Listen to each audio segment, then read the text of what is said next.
Ladies and gentlemen, Binnall of America!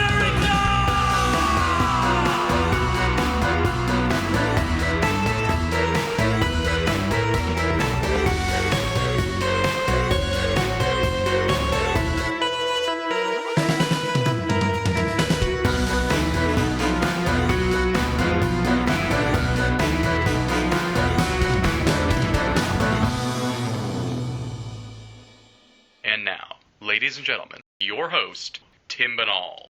No commercials, no subscriptions, no network, no rules, and at the end of the day, my friends, no comparison. Welcome back to the Binnall of America Revival. And tonight's guest is a special guest in a lot of ways. In many ways, you can thank him or blame him for the return of Binnall of America, because my friend Steve Berg, who was the guest, we had done Conspiranormal like back in February, and Steve was super encouraging for me to get back on the air. And I don't even know if you had mentioned starting a podcast or anything. Then next thing I know, like in like June or something, Steve's like, I have a podcast now. And his podcast is called High Strangeness. It's H-I, strangeness, like High Strangeness, which I love as the title because it really captures your whole vibe. It's like this friendly, like I'm like, it's like you coming up, just walking up to like Bigfoot and being like, "Hi, strangeness." That is true. Yeah, there's that sense of wonder right there in the title. And so Steve started up High Strangeness, and I was like, "Well, shit. Well, what the hell is stopping me?" So then I was on Steve's show, and he again was super effusive in his praise of Binnall America, which I really do just really appreciate, and really kind of like put a lot of wind in my sails again. And then I'm like, well, what the hell? What am I doing? I could be doing this. So, Steve and I got together and he kind of talked me through how he was doing it. And it was incredibly simple. And it was like, I had this microphone in a closet like for years. So I'm like, oh, so if I just get that microphone out of my closet, I can be podcasting again in a modern way without using a telephone. So it was like, oh, that all came together really easily. And so when I kind of was like, all right, we're doing this, I had a list I have like a bunch of different sort of lists. Like one's like a list of like possible new guests, people I've seen over the years. There's another list of like kooky, like real wild card people who are sort of really, it's like, let's see if we can get this person on the show and see what happens. And then there's the list of like returning friends. And Steve was, I don't want to say you're at the top of the list because the top of the list is someone I got just for you. So it's like Steve wants, like, I think we had talked about it and it'll all come to fruition later. Oh, yeah. But I was like, all right, well, I'm going to put this person at the top of the list because Steve will love that I can get this one going again. But then right on the number to Steve, I got to get Steve back on because he's responsible for all this in a way. Yeah, it's my fault. There you go. So with all that said, yeah. So with all that said, you may have seen him in Don't Worry, Darling, Tag, The Good Place, Bob's Burgers, Drunk History, most particularly the Drunk History. If you're a UFO buff and you've seen the Roswell episode, that's Steve's baby, if you will, that episode of Drunk History. And as I said, he hosts the new podcast, High Strangeness, High, Strangeness. Just put it in your podcast thing. I just did it on my phone. Thank you. And just punch in High, Strangeness, and you'll find it. So with all that said, welcome back to Binnall of America, Steve. It's a great pleasure to have you back on the show. Hell yeah, Tim Binnall. What's up, buddy? Dude, first off, thank you. I was genuine. I think I had started bugging you about it at the Strange Realities Conference in Nashville. You and I woke up in the morning. I think we were getting a continental breakfast. I'm like, dude, get your show back on. What's the deal? And yeah. It was more just like as a selfish thing. As a fan, I'm like, come on, entertain me, monkey, dance. I want more entertainment. So I'm super psyched that you're doing this again, buddy. Like it's a great show. It's a very important show. So thanks, man. For you not to be doing it, because also you're such a fun guest, and like I can always tell when you're on someone's podcast or you did my show, like you were having a ball. So I'm like, maybe you should be doing this again. And this is so great. I'm so happy to be on. Are you calling this the revival? It's starting to stick. I like it. Yeah. I like it. Well, it's fun to add a little novelty, a little change to. You took a break. and calling it 2.0 is so clinical and boring. I like the revival. I like the revival. Yeah, I think it's going to stick. So it's Good. been I keep coming back to it when I start up the show. So I'd like to eventually. We were saying on Conspiratorial, more and more shit is going to. I haven't even started rolling out the shows yet, but once I do, I'm dedicated to really sticking with a weekly schedule when that happens. So I don't want to like just stumble into this.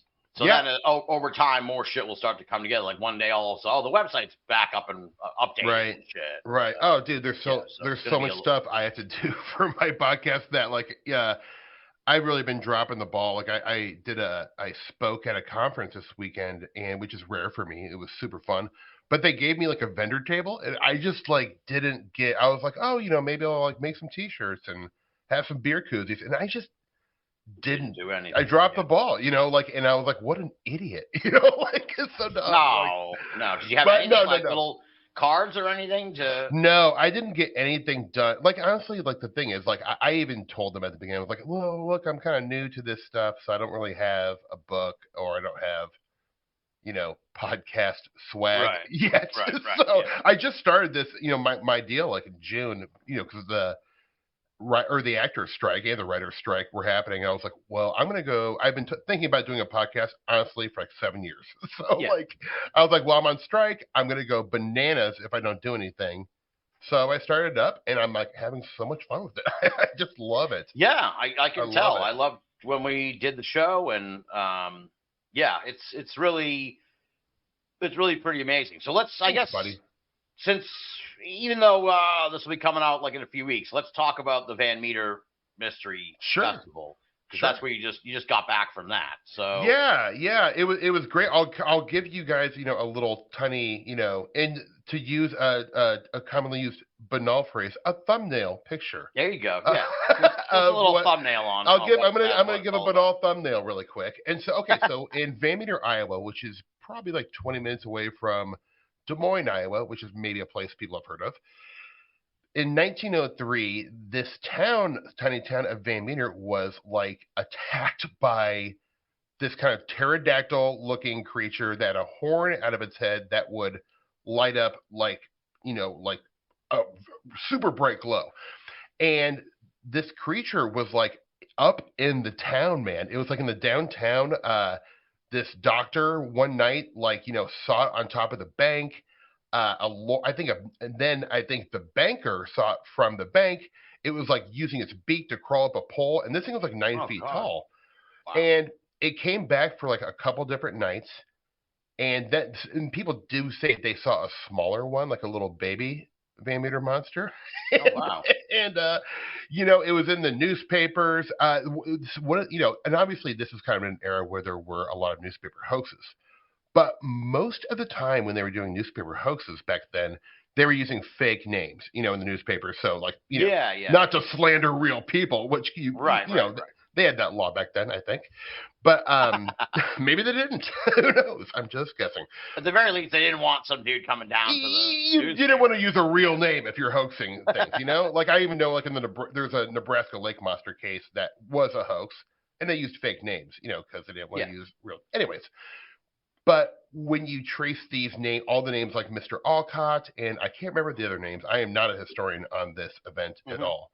But all the names checked out. They could go back in the registry and find that all the people they mentioned in these articles were definitely real. So that is kind of an interesting thing that makes this compelling.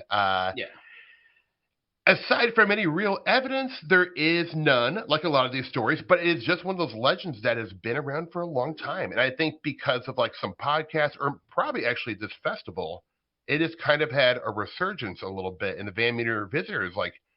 I think having, kind of its cryptological 15 minutes right now. And I'm all about it, because it's a great story. It's a cool looking creature. It shoots as a horn that lights up. That's neat. I mean, there's some drawings, I think, of it. It's kind of like a pterodactyl looking kind of thing, but with a horn. Yep, exactly. Yeah, it's quite a story, and it has kind of, I think a book came out and then that kind of got the ball rolling, and then the festival really took it to another level. Yeah, Chad Lewis, who puts on the festival, wrote kind of the definitive book, in my opinion, on the Van Meter Visitor, and it's really great. It goes into great detail. I'm a really big fan of his, but he just does exhaustive research. Like I feel like right. I'm not sure what more you could do with the story at this point, but Right, there's really not much you could do. Like, it's so old. Yeah, right. I mean, there's rumors that they do in the papers talk about them making like a cast of the footprint. Wow. No one knows where that is, so you never know. It could turn up like in some like basement, like that would be cellar, huge. like one day, like, or maybe there's a picture someone got, but I think maybe we've gone as far as we can with it, except for the story lives on and it's pretty fun. Yeah, and sometimes those are like the best kind of stories because it's like then it becomes immortal. It's like the Jack the Ripper thing. It's like we really can't do much more with this, but yeah. I mean, it was great, man. Like David Weatherly was there. I got to meet him, and got him to sign a book for me. I'm a big fan of his. I think he does great work. And I did a lecture that was about kind of a little grab bag of weird Nebraska stories, but it was a good one for me, Tim, because I kind of tried a whole new style. Nice. I have done this like now a handful of times, and I think I was trying to be like other people, where I'm like in front of a lectern, like with my slides and giving like a serious presentation. And I realized, I think maybe people ask me to do these things because they want the clown. So right.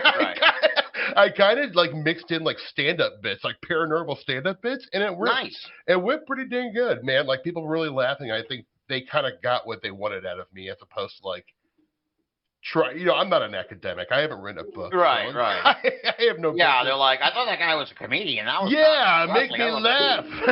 So I made it real high energy and just like I was running around sweating up there, like running in front of the project. Yeah, it felt good. I felt like, okay, I feel like I found my act in terms of like, because I love talking at these things. Like I see it as an extension of what I already do for a living. So it's I'm actually just talking about stuff I'm more interested in. So like as like a an endeavor, I really want to hopefully get to speak a lot more, because I see it as forming like a stand-up act, and I would just like to have a few different acts I could take around these things. So I enjoy it. Yeah. Well, I think that'll happen. So it's I think you're on your way. So what made you? I guess this kind of extends to the podcast more so than I understand why you want to go to the festival, because it's pretty awesome, and I think you had gone the previous year just to check it out. So I did, I loved it. Yeah. So I guess what made you had always been sort of a fan. I don't really necessarily like that term. No, you're right. You're always interested in the paranormal. So I guess you kind of said that with the strike and everything, but you had done some video stuff with Nebraska, like the High Strangeness name you actually had used like shortly after Strange Realities, I think, or last year's Paramania. So it was definitely something in the works. So I guess what made you decide, like, okay, I'm gonna get into the mix here in the paranormal media sphere, if you will? It's a good question, man. I don't think anyone's ever asked me that, to be honest. But okay. So like I've had the idea to use the name High Strangeness for something that I was, like I kind of thought it was going to come in the form of like me putting out like weekly videos that I went out and like shot and edited, but it's really hard to edit videos fast. So I have a ton of footage I've been like traveling around seeing a lot of things like the last 3 years. So I am going to start editing these for like my website and whatnot. But the reason I think truly, like, since you asked me to be on your show, what was it, like 7 years ago the first time? It was a while ago now. Yeah. Yeah, I had so much fun. That was kind of a defining moment doing like your show and Radio Mysterioso, Greg's show. I had just like the most fun doing it, because I am one of those guys who really, like you, has just really been intensely interested, always reading about it since I was a child, and that never went away. It only intensified. And I just never had people to talk about it with. So I remember when I was on your show, I was just like, blah, blah, blah, blah, blah, blah, just going nuts, because I'm like, this is so amazing. I can talk to somebody, and I don't have to explain myself because you know the same stuff, And it felt like, to be honest, it just feels really good to me. And I wanted to do something where I could, get in the mix a little bit and have an excuse to talk to people like you and, Greg and John Tenney and all these people I really look up to and just really admire their work and kind of just do thought experiments live on the air and ask them questions I always want to know. It's really great. I don't see myself like backing off now. Because and also it is different from, it's the same sort of from being like an actor or like a person in comedy. Yeah. In the respects where it is performative, but one thing I like about this a lot more than what I do for a living is that I mostly just work for corporations. And that's great because, you make decent money and like there is some kind of order to what you're doing. But at the same time, I have very little control over. Right. That's what I thought you were getting at. Yeah. What I'm saying. I'm saying other writers' lines, which is great. That is what being an actor is, And I don't really do stand up anymore. So I'm not like out there getting my point of view across. But right. Doing this stuff and just getting to kind of, think about this stuff and talk to people about what it means, the history of it, what's exciting to us right now, different motifs and patterns we're noticing. Yes. It is so exhilarating for me. Like in a way, to me, it feels like art. I don't look at this like, I think some people in these fields who are maybe very serious and make their living in them get kind of upset when people say like, this is a form of entertainment too. I feel like my show is entertainment. Yeah. I want people to be entertained and I want people to learn too. And I feel like your show, one of the reasons I like it so much is one, I learned. You had great guests. You know volumes about this stuff, but it's also entertaining. I'm laughing. Like I'm interested. It's giving me ideas for things, like it's entertainment can be thought provoking and wonderful too, and it can come in the form of the paranormal and UFOs. Yeah, I don't think there's anything wrong with that. Some people call it UFO-tainment. They're just in it for the UFO-tainment. Well, I guess I am. I'm not going to figure this stuff out. Yeah. It's weird. It's like, how are you not entertained? Like that, like the Joker. It's like, are you not entertained? Like, how are you not entertained by this? This is just wild, weird stuff.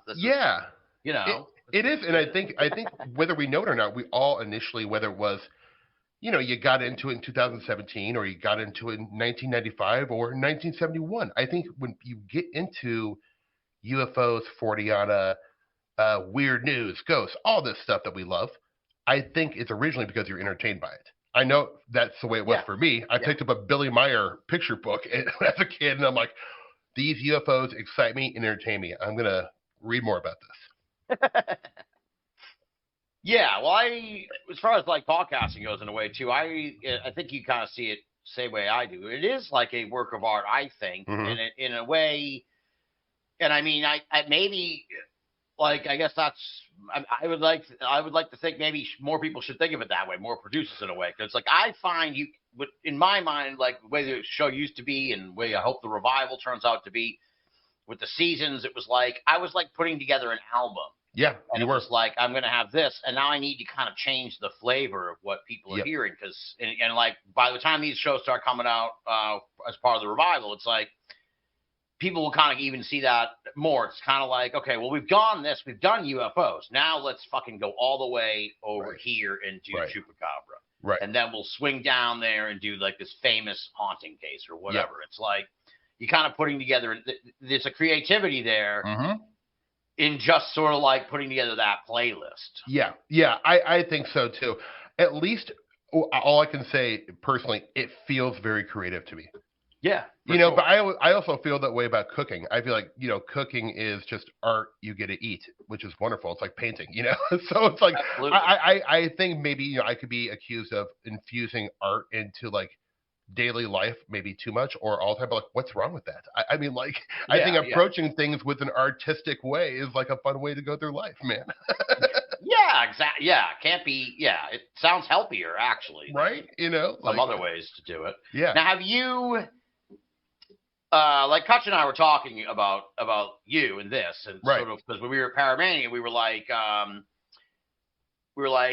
actually have a text from Kutch today because he was like, I'm so excited about Strange Realities. So Steve and I will be at Strange Realities conference. I hope that this show is on the air by then. Yes. We'll still plug it at the end. It better be on the thing. Come on. I know. If I haven't put out this shit by November. I'll be on you. Yeah, because you're like, dude, you tape the show. You just put it out now. So as luck would have it, the adorable Adam Sane has actually sent us an audio commercial for the Strange Realities Conference. So let's roll that now so folks can get a little more information about the big event down in Nashville the first weekend in November. Looking for something to do after Halloween is over?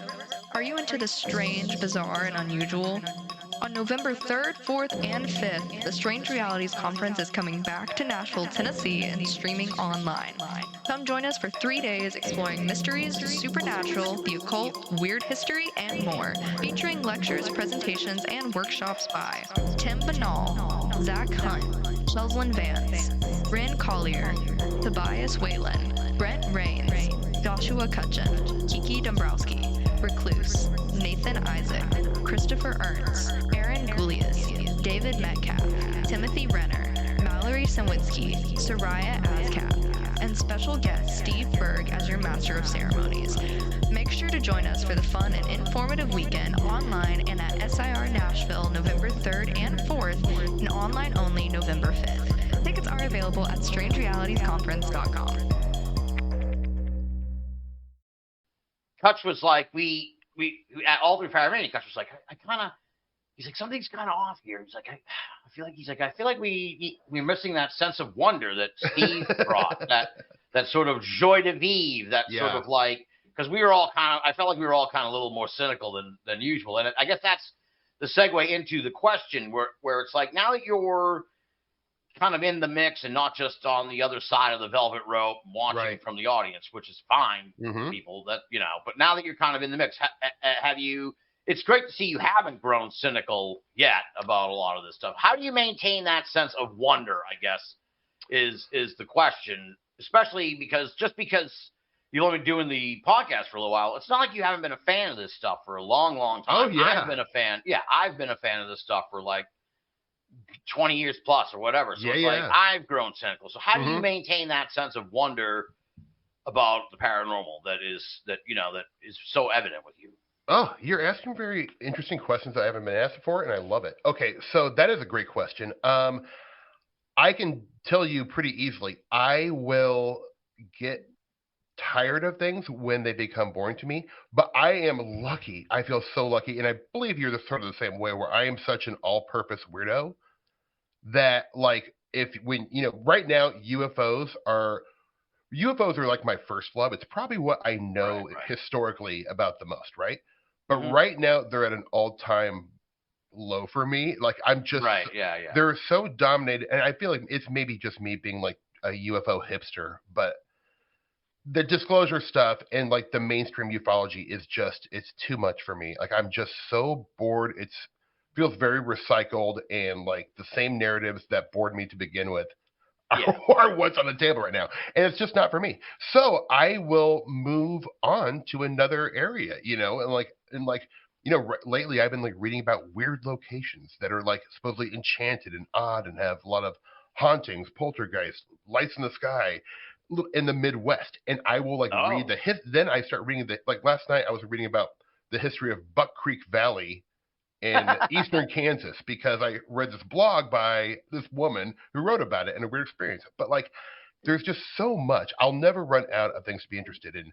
And also, I feel like what is great about these times is that, speaking of Josh Cutchin, I remember I've always loved Bigfoot, right? But Bigfoot had kind of been pretty far on the back burner until Josh Cutchin and Timothy Renner wrote their Where the Footprints End books. Right. And I got so into Bigfoot again, like so into Bigfoot, so much so where I'm like investigating local Bigfoot sightings whenever I have the chance, and like trying to document the Bigfoot history in the state of Nebraska. So that I owe to, I think there's great work coming out, and Josh is a prime example. I know I talk about him a lot. He's obviously our friend, but credit where credit is due, man. This guy uses comparative analysis as good as anyone I've ever seen around in my entire life. And when you're able to do that, it's one of the things I think we can learn from, because doing that, Josh has taught me how to ask better questions. And I know, like, Valet and Keel were doing the same sort of analysis, but I feel like we kind of read Keel, we read Valet, we got their points, and then we've just lived with them. But then Josh came around and was like, I'm going to take the football down another 10, 15, 20 yards. And So and not just him. There's other really great work coming out. I think our mutual friend AP Strange, his articles. He's got a real good eye for the strange. No, he does, and he's got a really kind of unique, original voice and take on it, and I love the way his brain works. And I've it's really influenced, and I've become fairly good buddies with him just because I started bugging him and asking him questions. I'm like, I find he's read volumes of books. I mean, way more than I have. But he just has he's a good writer, and he really knows how to put a fresh spin on some of these cases that we feel are dead. So my highest comment is 10, but I'm forgetting a lot of other people too. I think it's a really good time in terms of new thinking. For probably better than it ever has been. So I think there's more good going on right now than bad. But I think so. I think maybe what you're talking about with UFOs in a way has kind of had almost a sweeping sort of effect too on a lot of us who are interested in we all like UFOs. Oh yeah. We all love UFOs, but it's we're kind of like UFOs right now is like an X or something. It's I gotta just go as far away from that and just see. And I think a lot of people are like that. I think that might be why you're seeing sort of an interesting churning of ideas, because people are like, well, I don't want anything to fucking do with UFOs. So what what else is interesting? And it's we're finding a lot of other interesting stuff. Yeah. And I wonder if part of the annoyance is, because I do think about this, why would, if I don't like this disclosure stuff, just ignore it. Well, I can't help but check in on it every once in a while. You can't ignore it. A train wreck's fun to look at, but that's such a mean thing to say. No, I'm just kidding. No, I'm not. But no, you know what I mean. But old cases still excite me, and I think that's a lot of the reason I feel maybe some of us are kind of so disillusioned with current UFOs is because the history of ufology is disappearing. It's they're only talking about 21st century cases and stuff.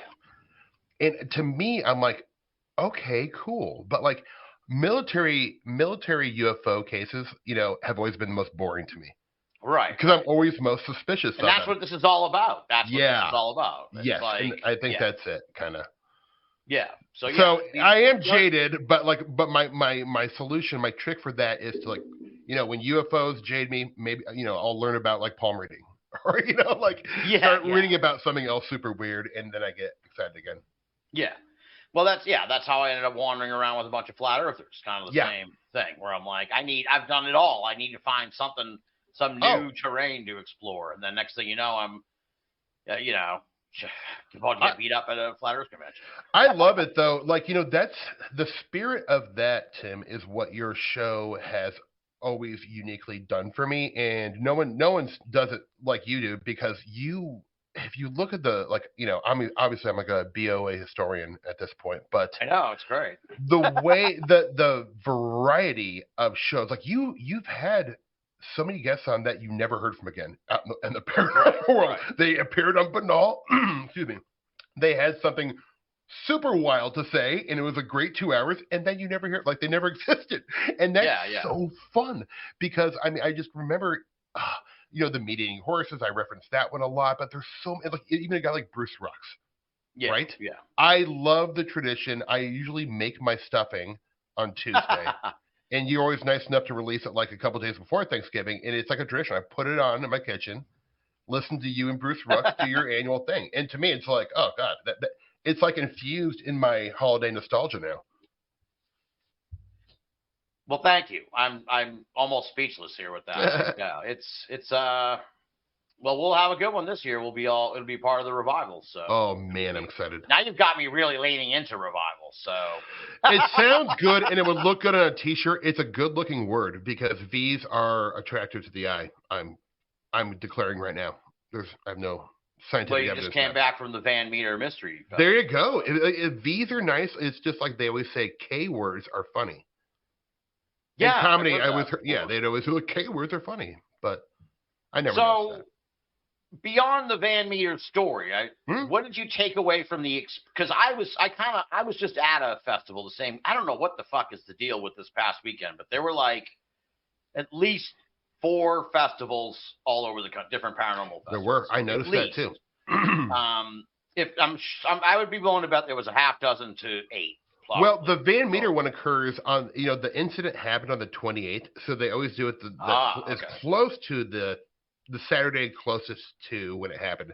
Did Whitehall? Because you were at Whitehall this weekend, right? Right. No, there's no particular, I don't think, significance to the date of Whitehall. Paul Bartholomew would know, but it's more just like it just kind of sprung up like as a sort of end of September festival, but now they've like locked it in pretty much.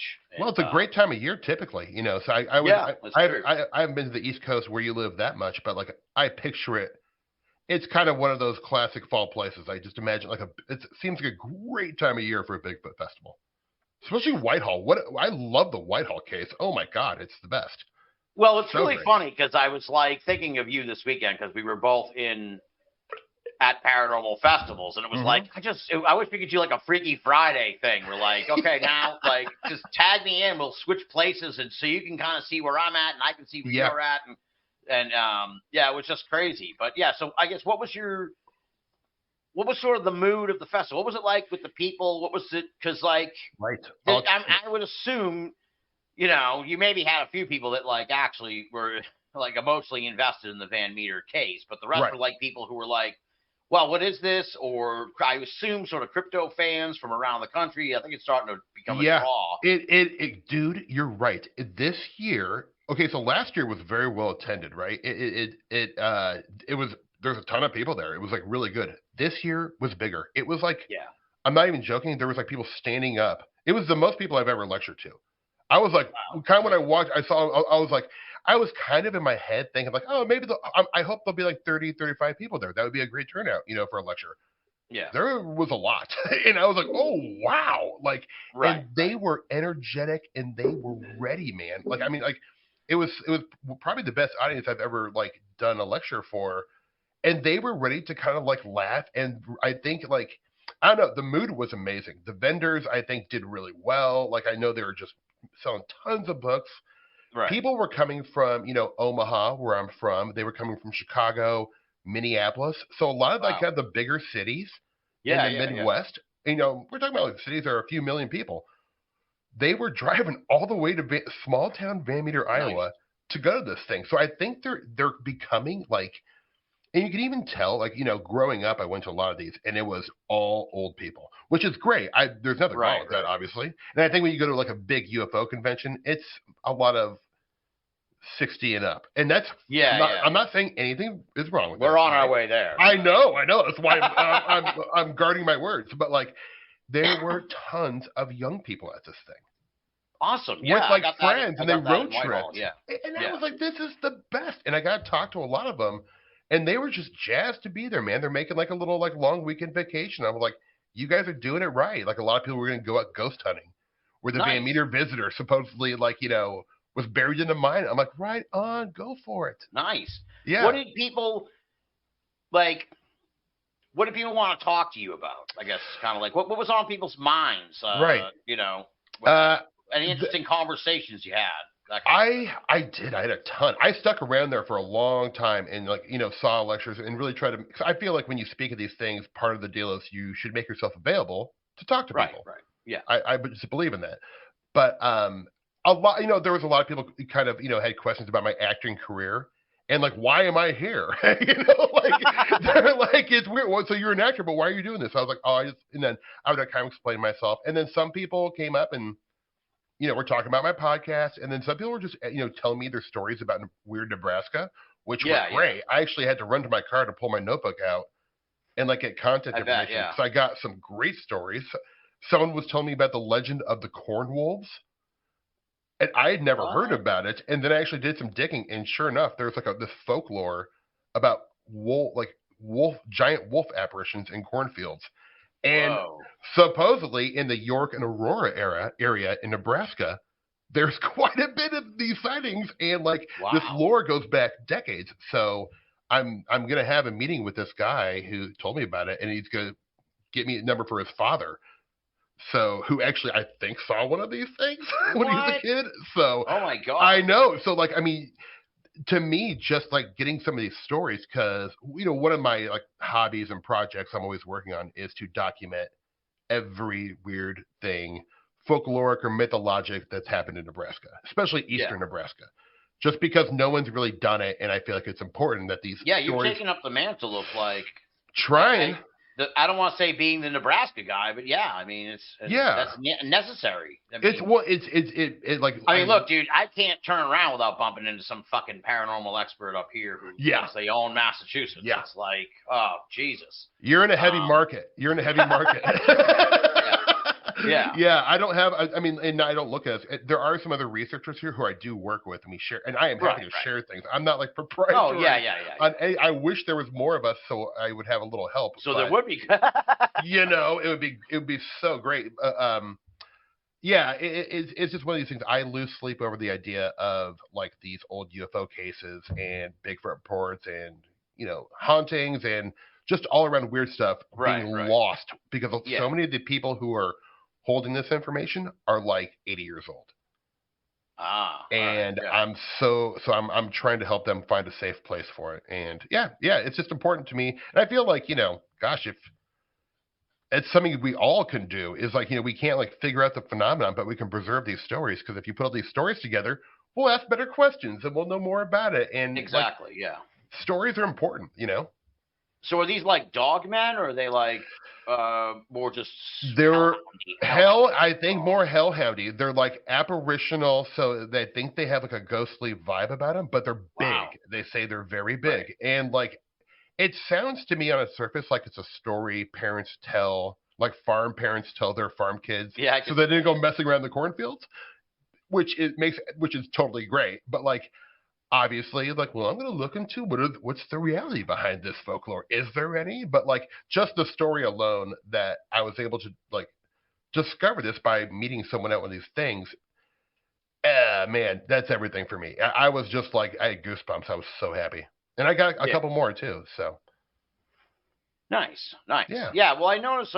I'm down with what you're saying about young people, and I think there's a certain. I think even though we are bemoaning sort of the current state of ufology, it's like, in a way, it's like the rising tide does lift all ships. It does. And the paranormal is like really popular now. Mm-hmm. And I think in a lot of ways for like, especially people who were kind of, like you said, who were kind of jaded about the UFOs, now that they're moving over to this other stuff, and that kind of lifts it up that way, and just general interest in, the proceedings. And I've noticed it seems like cryptozoology has a certain young demographic. I can't quite put my finger on it, but like young, I don't know, maybe it's just because I feel old, so it's like everyone no dude, like, I think 20 something peak, like cool, like I don't want to say hipsters, but like crypto hipsters, if that's you know what I mean? Like, dude, I know what you mean. There is, I think people are I have heard this from multiple young people, right? I think just because I work in, Hollywood or whatever, I still work with a lot of young people who are like, 10 years, 15 years younger than me. And they always say this thing to me that makes me so sad. And that's that they've been priced out of fun. They can't afford to go to see concerts anymore because Ticketmaster charges a $40 service fee for it. Like they can't like afford to go out to dinner. Like economically, people are really struggling. So I think these small, like, how much the ticket was for this Van Meter thing? It was $3. What? It was $3. I was gonna say $30. Wow. Dude, I was shocked, and I was like, part of me is like, I wish you would charge a little more, just so like, so you guys. But they seem to be fine with it, and but I think these things are attractive. One, because they're really interesting. Folklore. Anyone will enjoy folklore and these stories once they actually give it like a chance to hear it. Yeah. I think these stories are exciting and they're innate to humans to be interested. I think humans are just like innately interested in this stuff, like evoke a sense of wonder. It does. Evoke that sense of if it's a mystery or it's like Yeah, I think mystery too. Like it's funny. I mentioned this in my lecture and I talk about this a lot. that I don't believe we'll probably ever get an answer to any of these topics that we love talking about. I really don't. Like, I just, Right. that's not, that stopped being what it's about for me like 10 years ago. The mystery is what gets me up in the morning and makes me Yeah. constantly want to look into this stuff because it's so entertaining and fun. And I learn a lot. Like, I know so much about like just American history in general because of UFO books. Because a lot of times, when you're into the paranormal and UFOs and this stuff, at a certain point, you're going to need to read books about philosophy and ancient history in Mongolia and about Arabian mystics and different world religions in order to understand UFOs better. I don't think that ever would have happened had I had this interest in this stuff. I think I probably would be selling life, no offense to life insurance salesmen, but like I would be doing something very different in my life, and I don't think I would be very well read. I think it's my sense of wonder and mystery about these topics that just like keeps me curious about life. Yeah, I wonder if it's also like not with you per se, but it's like you see how hot true crime is. They both are kind of in a way mystery, especially unsolved. Yeah, of course. It's like there's a certain. I just wonder if there's like this innate curiosity in people nowadays. Maybe because we can get the answer to like most anything right within a moment. Yeah, that's a good point. It's like, so what else is there to try and figure out, or what else don't we know in a sense? Yeah, that's so true. Like the great mysteries we have left are like what happens to us when we die. What if there was a Big Bang? What happened? What was going on before that?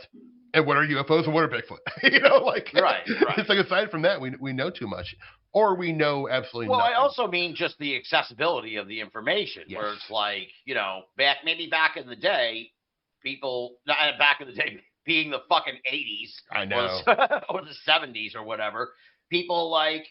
There'd be more like people would be really into like something like Egypt or whatever, but they would read a ton of books, but they couldn't but now it's just like if you want to know about Egypt, you can get it all on the thing on your phone. Like exactly. And before it was like you kind of had to really dig into it on your own in a way. And now it's like all that information out there. So maybe that's kind of fueling some of that innate curiosity in people with mysteries and true crime and just sort of anything unsolved. It's like, what else is there? That I can't quite wrap my mind around because I can figure out Egypt. I can look it up. I think you're really onto something, man. I mean, imagine this world. Let's say like, in 20 years, like we have the highest form of AI and there's a version of this AI that can answer every question. So there's literally no mystery. No mystery at all. It'll tell you what happens after we die. It will like predict everything to a T. I mean, like, I feel like we'd cease to exist as humans. Mystery is important, and the more the better. Yeah. Well, who knows? Yeah, I don't know how. Yeah, that would be kind of terrifying. It would be terrifying. It's kind of a good premise for a TV show. Yeah. But. Yeah, well, it's interesting nowadays. It is. I've kind of noticed when I got into this that it was sort of there was more of a meshing of the groups, and now I feel like maybe it's kind of moving a little bit apart because like the UFO people are so wrapped up in their UFOs. It used to be like they would kind of be interested in this, and those sort of people in the different fields would kind of like mix and match and do different stuff. And there still are people. That's most of my friends still are kind of doing that. But I think as an overall trend, it feels like maybe that's not the case as much anymore because people are super wrapped up in the UFO thing, and then people get sort of siloed off. Yeah, it's hard to tell. Like, I think it's so hard for me. It's hard for me to imagine just because I have never. I say like, UFOs are kind of the thing I probably know historically the most about. Right. I am so interested in all of it though. Like to me, like they're all inextricably linked. Right. So when people say like, I'm only really into the ghost stuff, I'm like, really? I don't know. How is that possible? Yeah. You know what's really weird? If you ever like talk to one of those people who are like just super focused on one thing, it's just amazing how siloed off they are, or it's like they don't know even they're like, I'm super into ghosts, and it's like, well, what about UFO? Somehow, like, Stan Friedman, no, never, whatever. It's like they don't know anything about any of that shit. No, and nor do they care, and they're probably a little bit like like mad that it may be like, you know, making what their field is, like UFOs and Right, streaming, right. like look a little less like legitimate. But like look, for me, like if you're looking for like a legitimate podcast or a legitimate, like, I mean, I am nothing but illegitimate. You Right, know, right. like Yeah. you know, like I mean, like while I love the academic study of UFOs, like you know Jacques Vallée, for example, and some you know a lot of other people, and Alan Hynek, you know John Mack, blah blah blah.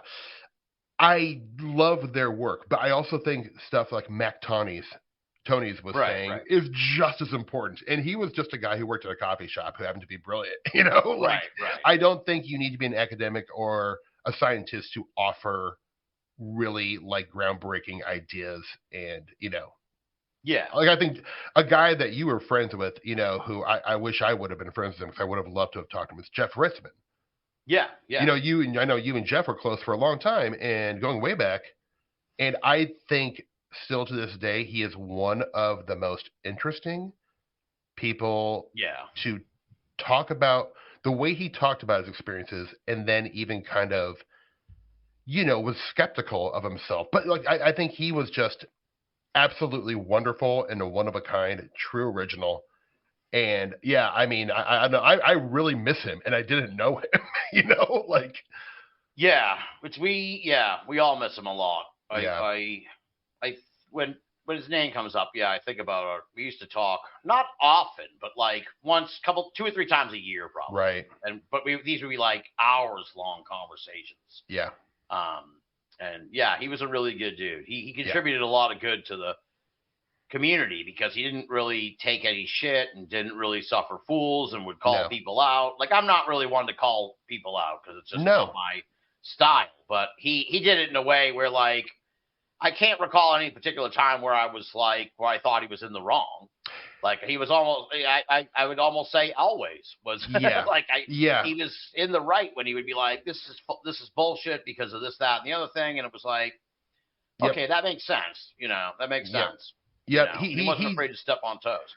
Yeah, and he did it in a way where it wasn't like overly dickish, you know, where he's trying to like shame someone on his show, which because I have heard people call people out like on their podcast where I'm like going to ask, you know, I'm going to get you on my podcast. And I'm like, even if they deserve it, I'm not into public shaming people at all. I find it like it's not very constructive. I think it only makes the person who may have some kind of shaming problem want to do it more. I mean, like, you know, it's not cool, man. Like it's just, you know, do that out there. But Jeff did it in a classy way where he was just reframing the question, saying like, well, I need you to explain that a little further. That's a pretty big claim, you know, like. Yeah, exactly. I don't know. Yeah. Like I learned a lot from that guy. Yeah, we miss him a lot. We all do. Well, it's tough. I don't know if you've noticed this. Maybe, I suppose as an actor, your field also has this, I don't know, problem, but this problem of people dying.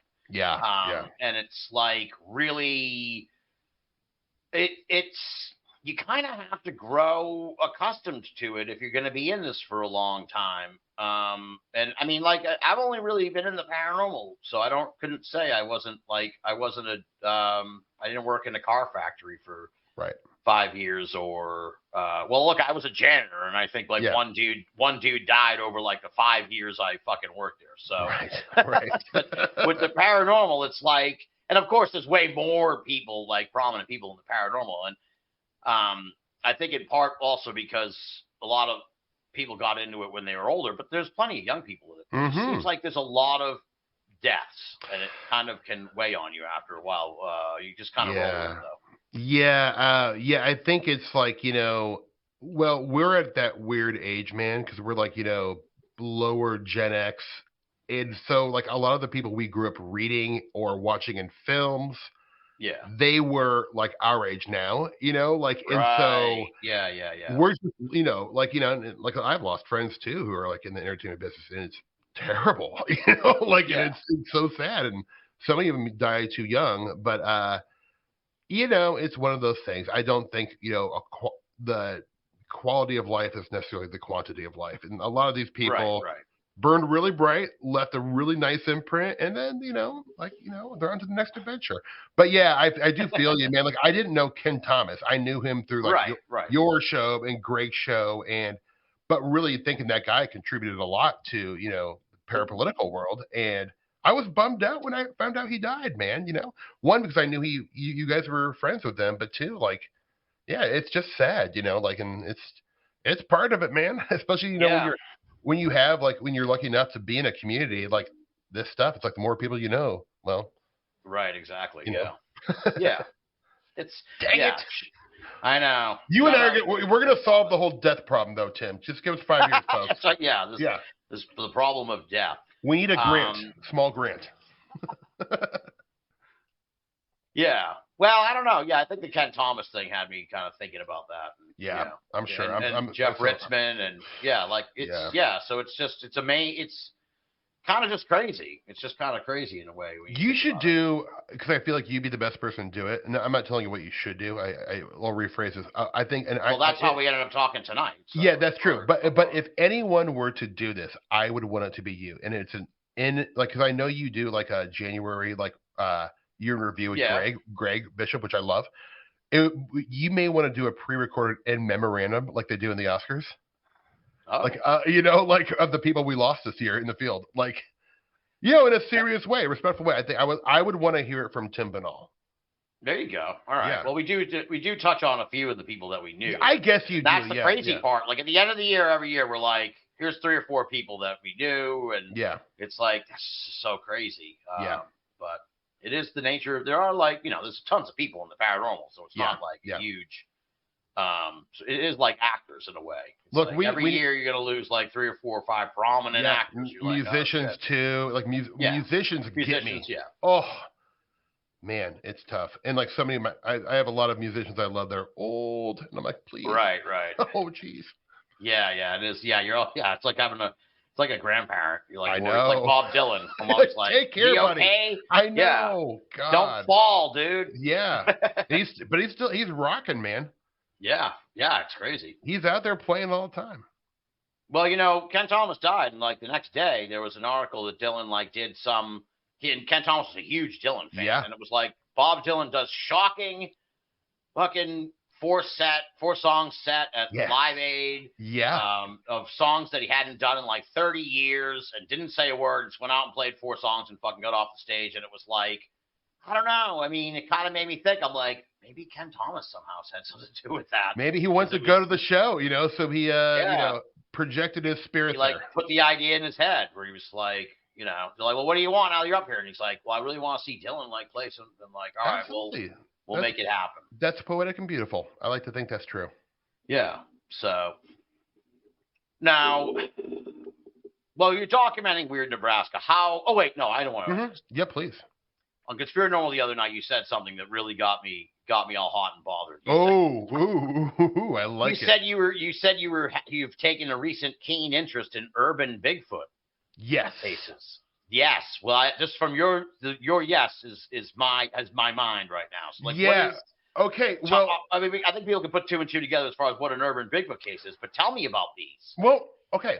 So there, I mean, and I have, when I say I'm into it, I'm mostly excited about it because I hear look, these cases that I'm talking about are not on the BFRO, which is like the MUFON of the Bigfoot world, which I love the reportage, but there's just not even 90% or 10% of the cases I've heard about are actually on that from Nebraska. Anyway. So there's an area called Bellevue, Nebraska, and it really is basically a suburb of Omaha. I live pretty close to downtown Omaha. I live in the city, and I can be in Bellevue in 10 minutes. So it's not really like a separate small town. But going back to the 70s, and there's 3 actual cases in the BFRO that are very compelling cases of Bigfoot encounters in Bellevue. Now it is they have neighborhoods, it's like suburbia, but it is very wooded, and it is right along the Missouri River, which if you know anything about Nebraska weirdness, 90% of it happens along from the northeast Omaha all the way down to southwest or southeast Omaha. It really is where the most weirdness I have found documented. But there has been these wonderful, compelling cases of Bigfoot in Bellevue, Nebraska. And what is really interesting, Tim, about I want to say about a year ago today, last year, I have this habit of when I have some free time in the afternoon, sometimes I'll crack open an IPA, sit outside of my porch, I'll take my computer out there, and I'll call state parks. And I will call state parks, I'll call game wardens, and I'll ask about weird things, or I'll follow up. I go, hey, this thing was reported in this area. Did you hear about this? Most of the time, they basically tell me, like, please hang up the phone, crazy person. But sometimes you get the good ones. Really, actually, people are mostly pretty nice, and they're just like, well, I haven't heard anything. You know, I'll take your email down if we ever do. Right. You know, they never do. But anyway, there is a really beautiful forest preserve called Fontenelle Forest, and I grew up going there as a kid on field trips. It's gorgeous, like just beautiful woods, really nice trails, right along the Missouri River. So I called them. I'm like, oh, I should call Fontenelle Forest and see, you know, because there's been I know of 3 reports, you know, in the last 20 years around there. So I should call them. And this nice, sweet old lady answered the phone. And I was like, well, hello, ma'am. You know, I'm a writer from Omaha, Nebraska.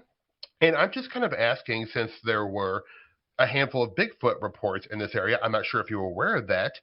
I was wondering if anyone's ever reported Bigfoot that you know of at Fontenelle Forest. And she goes, well, you know what's crazy? About 2 months ago, this older gentleman who had been coming into the park, he was now a retired lawyer. He had been coming to the park for 25 years. He had the annual membership, and he would come and photograph birds, you know, in the spring, in the summer, in the fall. And he would just do other nature photography. And I think he would like even sell it, like, you know, like locally in town. Anyway, this old man who is now, she has said he was an older man who's retired. So, you know, picture that of what you will.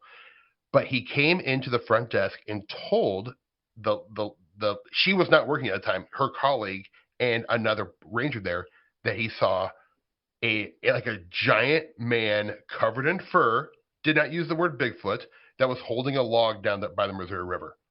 And he said it was like, he said he was extremely tall and scary. And then the man was like, he was like shaking, and he was like, you know, shivering with fear. And he said, I will never come back here ever again, but I thought you should know this. And the lady said that happened 2 months ago, and he had not been back since. And he used to come there 4 days a week. So that's crazy, man. And that's like 10 minutes from my house. I'm like, what is happening? I live like, you know, Omaha's not New York City, but there's like over 1 million people here. It's like a city, you know, like, and I'm like, how is that possible? So a couple other things there has now. Let me ask you this. Yeah. I don't know if she would have, but did you ask for the guy's name? I did. And she said she didn't know because she didn't take the report. It was her colleague. I left my name, my information, and if he ever comes back. Yeah, the funny thing is, we ended up talking for like 30 minutes, and she goes, well, I grew up, actually, I'm from Minneapolis, or St. Paul, Minnesota, and my house was haunted. She's like, if you want, I can if you want, I can email you the story. I'll write it up when I get like over the weekend. I'm like, sure. So she emailed me her ghost story. You know, that's I was like, awesome. It's so great. You know, people. I talk to a lot of historians in Nebraska and librarians, and it's absolutely the most beautiful thing. They bend over backwards to help me out with this stuff. I have my name is like in every small town library in Nebraska. Like if you hear anything or, you know, find this article that I'm looking for. But it's truly amazing how people who don't, like, they may not be aware that they're interested in this stuff, but when you present a story that is potentially where they're from, like this may have happened, or here's a story that's crazy, they're immediately interested. I have found that to be the case every time. So so I you know, and I've had it just by cold calling, as I call it. I cold call state parks. Fascinating. I'm ready to start tomorrow doing Dude, this. You should. I mean, like I called this guy named Bob Sutter, who actually, and you posted this article years ago, I believe. But you know, Harriet McFeely, we love her. She owns the Nebraska in Hastings, Nebraska, the Bigfoot Museum. Anyways, there was this story that kind of went it totally went viral. And it was a story of a Bigfoot supposedly ripping down this old Vietnam flag Yeah. from I went to this place, by the way. It's a village of 90 people. It's like a block long. It is the tiniest place I've ever seen in my life. But supposedly a Bigfoot ripped down this flag and braided it. Right, yeah. And so, anyways, I called the guy who wrote the original story, and his name is Bob Sutter, and he wrote it for the York Times, which is in York, Nebraska. And he told me, he's like, I just thought it was a fun story, that we'll put on page 8, like a little lifestyle thing. Right. And it kind of blew up. But what he said that was super interesting is he got so many people coming up to him in town and from the surrounding areas calling him with Bigfoot stories. Oh, wow. Yeah. Like he was like, I just called this guy randomly, but he told me so many great Bigfoot stories and gave me a bunch of leads to look up. And so I'm telling you, when you cold call these people, because at a certain point you kind of hit a dead end on the internet. Right. There's only so much you can find. I think a lot of people think like, well, if it's not on the internet, it's not out there. And what's interesting too is people are more apt to ignore you on the internet. So they might, or they'll have, like, if you write to the Facebook page of the library, they may be like, thanks, we'll look into it or whatever. Yeah. But if you get somebody on the phone, generally, I think you get kind of the more personal connection. People don't like to, young people don't like to talk on the phone. But no, they don't. I mean, I'm getting, I hear I'm so not used to talking on the phone that when I have to, I'm like, whoa, this is weird. but I do, I think, and I've been telling other people this, and they've had some luck doing the same thing I'm doing. And that is actually just grabbing like a soft drink, grabbing a cold brewski when you're done with your work day, and just for an hour, like, call, and then I check out the list, and then I'll wait a while, and I'll call back again, because it's always new people working. Right. And you never know. Someone may be interested or have heard something. And it's also just fun. I feel like I'm being proactive because I'm, if I get one bite out of 20 calls, that is a huge, huge deal for me. Yeah, it's a huge deal, period. I mean, it's like stories that aren't getting out there in a way. So it's, I'm really intrigued by this. Yeah. So.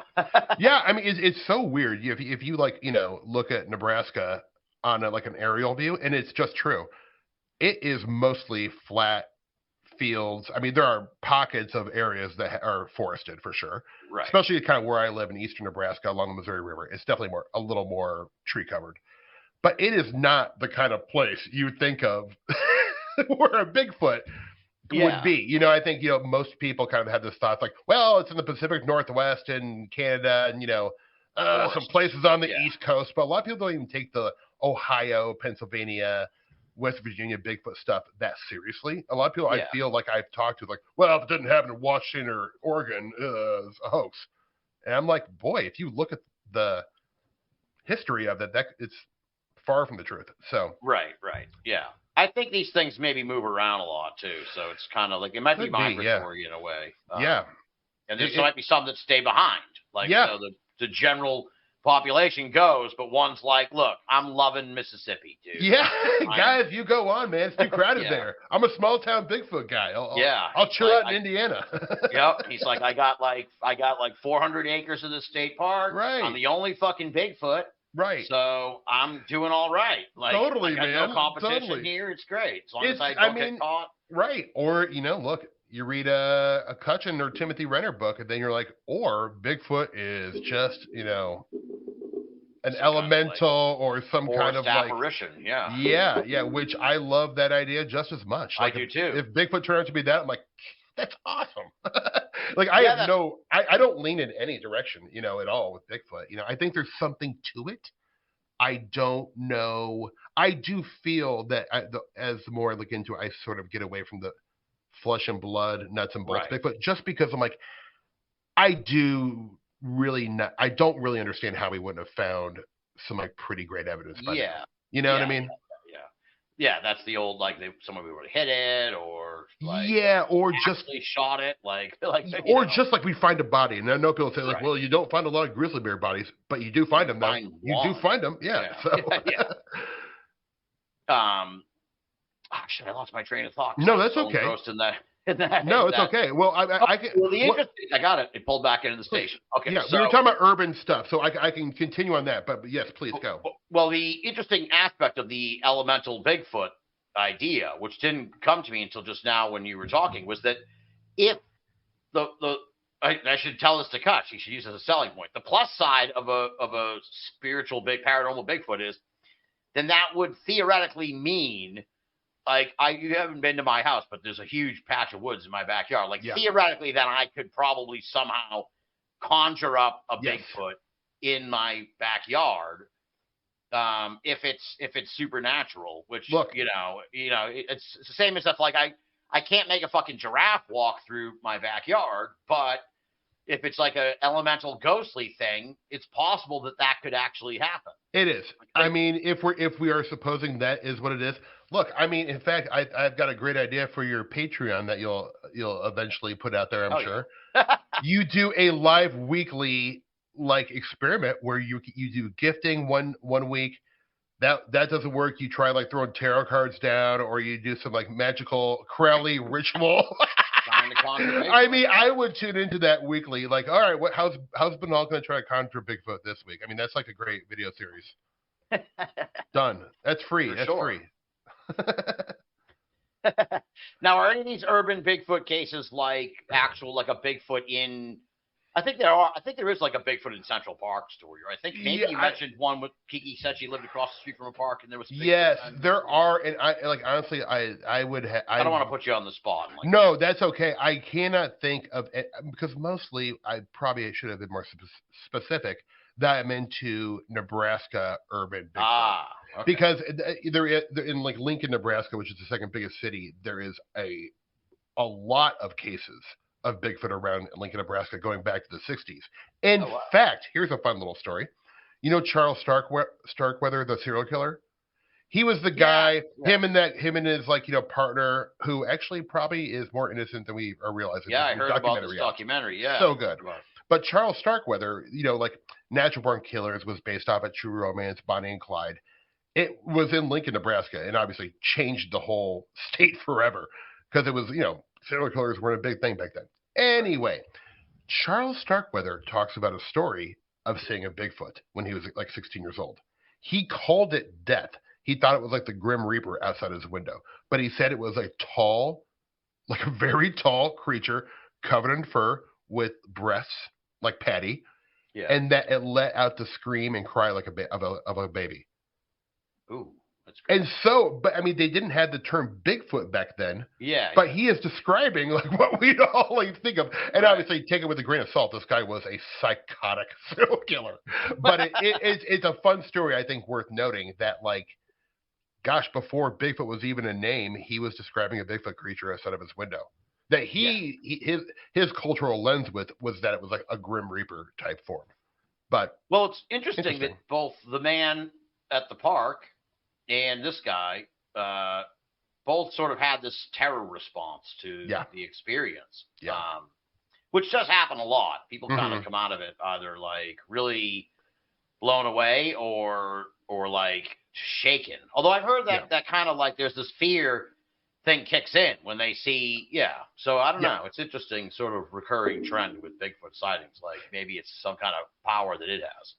Yeah, and it's funny because I was talking to somebody who I really respect and really like. I won't mention his name because I don't want to sound like I'm disagreeing with him on the air. But he was kind of telling me that I was kind of just playing devil's advocate to his flesh and blood theory, saying oh, what about the orbs of light that our people see, or the so many even mainstream Bigfoot people see oh, I got zapped when I was out there, and that's kind of that psychic zapping experience that they have, where all of a sudden they're really confused, dizzy, nauseous, and unreasonably scared. Yes. But yet those are flesh and blood people saying that. I'm well, you're talking about being zapped. That sounds pretty paranormal to me. Yeah, And he was saying well, there are different animals in the wild kingdom that have radars in their nose where they can confuse other animals. I'm all right, maybe, but it's funny how people will spin things to the narrative that they want to follow. But and then plus it's funny, and to that end, Bigfoot's kind of since we don't know what it is or whatever, it takes on. You can apply all these different properties to it. Where it's well, what about the story of the hunter who shot its arm off? And it's octopuses can grow their arms back. Starfish, so that's exactly why can't right. the Bigfoot? It's like, look, Bigfoot can't have all of the fucking fantastic characteristics of every animal. It's not like a TV show or whatever. It would be awesome. But. Look, to go back to to reference an old episode, one of the episodes that I loved that you did, gosh, it's probably 8 or 9 years ago now, was the one with Stan Gordon.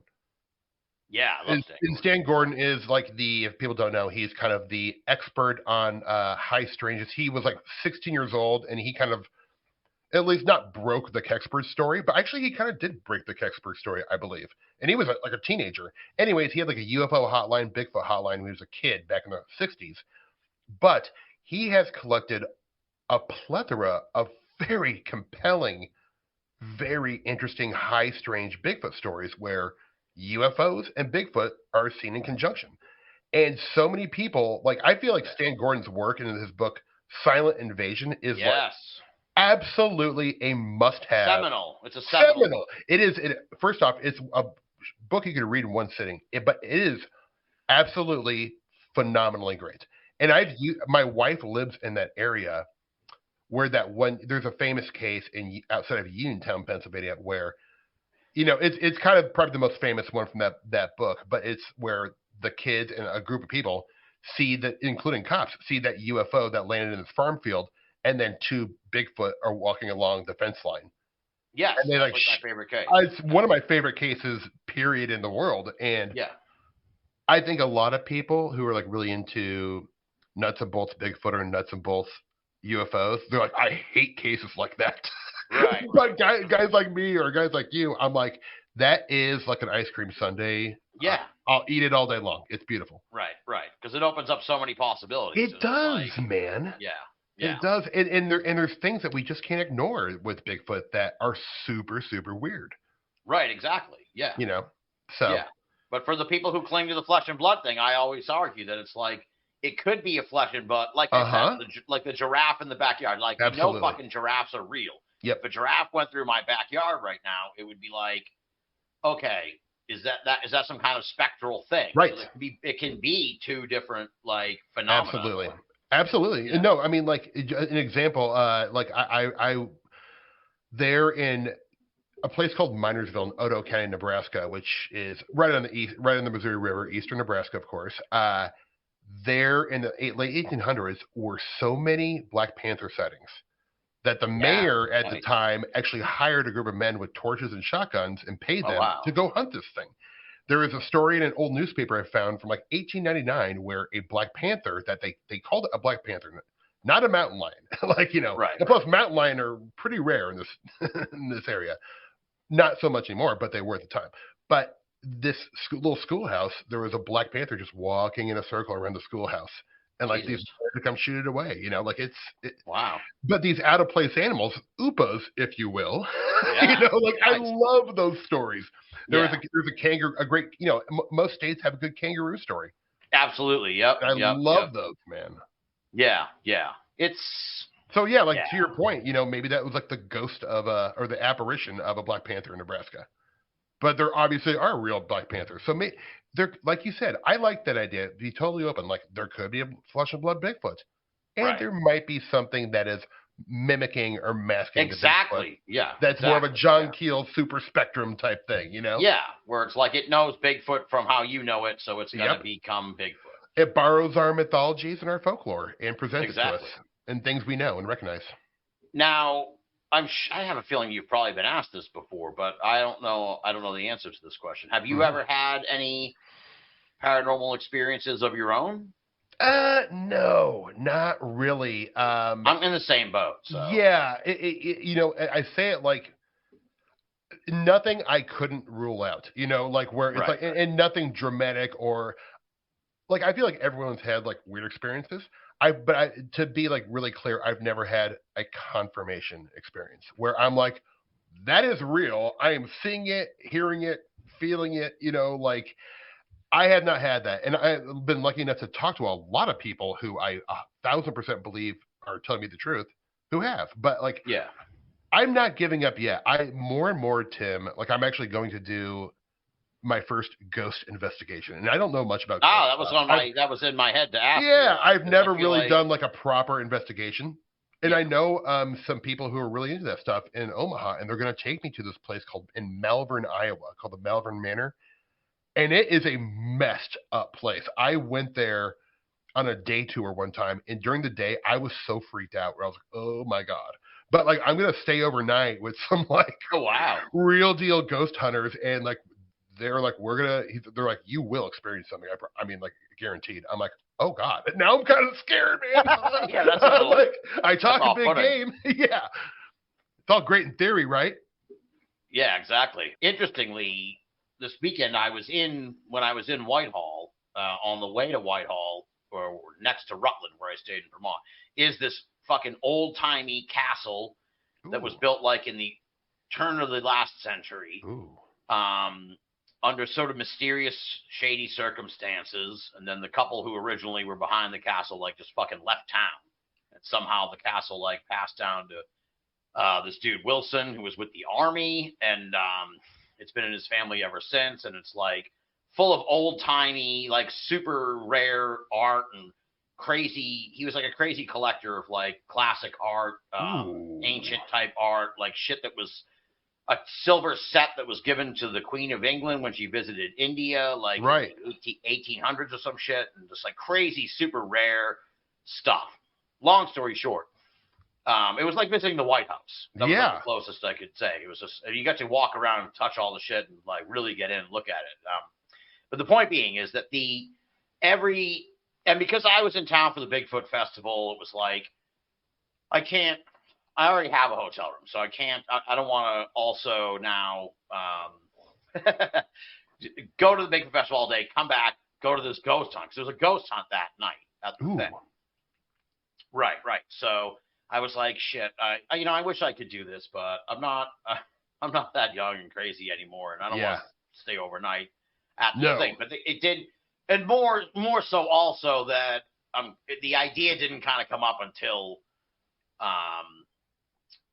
until like it was too late to really sort of. At our age, you need to plan things a little bit ahead. Yeah, I don't change on the fly very well. So No. it was like, yeah, no, I don't think I'm gonna upend my whole trip and spend the night at the haunted fucking castle, even though it sounds cool as hell. Like that's just too much. But the point being is, I asked them, how much does it cost to rent the castle for the night if you're a paranormal group or whatever? She said, 6 people, $600. And I'm like, that's not that bad. much. No, $100 for a 6 piece. people, yeah. So I'm kind of tempted to like. Oh, dude. Well, I am gonna come visit you soon because there is like so many spots I want to check out. I know. Too. But I would do that for sure. Are you kidding me? So it's like, see, and you get to spend the night in the fucking castle. So even if it's like an Airbnb, like it was like, that's actually a pretty good deal. Oh. Like even if we don't look for ghosts. Seriously, I mean, you can't. What hotel can you find a room at for $100? Exactly. I don't think that exists anymore, man. So like you need the just fact, more 6 people, yeah. Yeah, even if it's not comfortable, well, we'd be drinking beer, so bring air mattresses, that's what they said. So. Like I look, man, you're speaking my language because I think like one of the aside from COVID being destructive and like so many people dying and it still being a horrible thing, I'm not pro COVID. Don't get me wrong. Right. But what it kind of did do for me personally is kind of like made me reevaluate like what I want to do in my life and maybe realize that there is like an expiration date on the old Steve Berg. And so I better stop like deferring my dreams and better like start visiting these places and experiencing the magic of place. And like even if I don't like experience anything high strange or weird, like that doesn't necessarily matter. The experience of going out and adventuring, it's like we get to play Goonies. It's awesome, Tim. And I mean, like as like you and I in terms of like hanging out and stuff like that, like it'd be so fun one Paramania thing, or if you and I and like some other people like meet for a long weekend, it's just like, hey man, let's like take 3 days, we'll have fun, have good dinners, like have some beers. But let's also like get out and do a little investigating, man. See if we can scare up any action, like. Yeah, for sure. Yeah. Because I definitely like, it's not necessary for me to feel like I've like, my life hasn't been like wasted if I don't experience anything, but Right. I sure would like to, and it'd be all the better. It'd be so fun to do it with friends. Like imagine if you and exactly. you and I had that paranormal confirmation experience together. We're like high-fiving, like we're going out now, man. We just saw an apparition.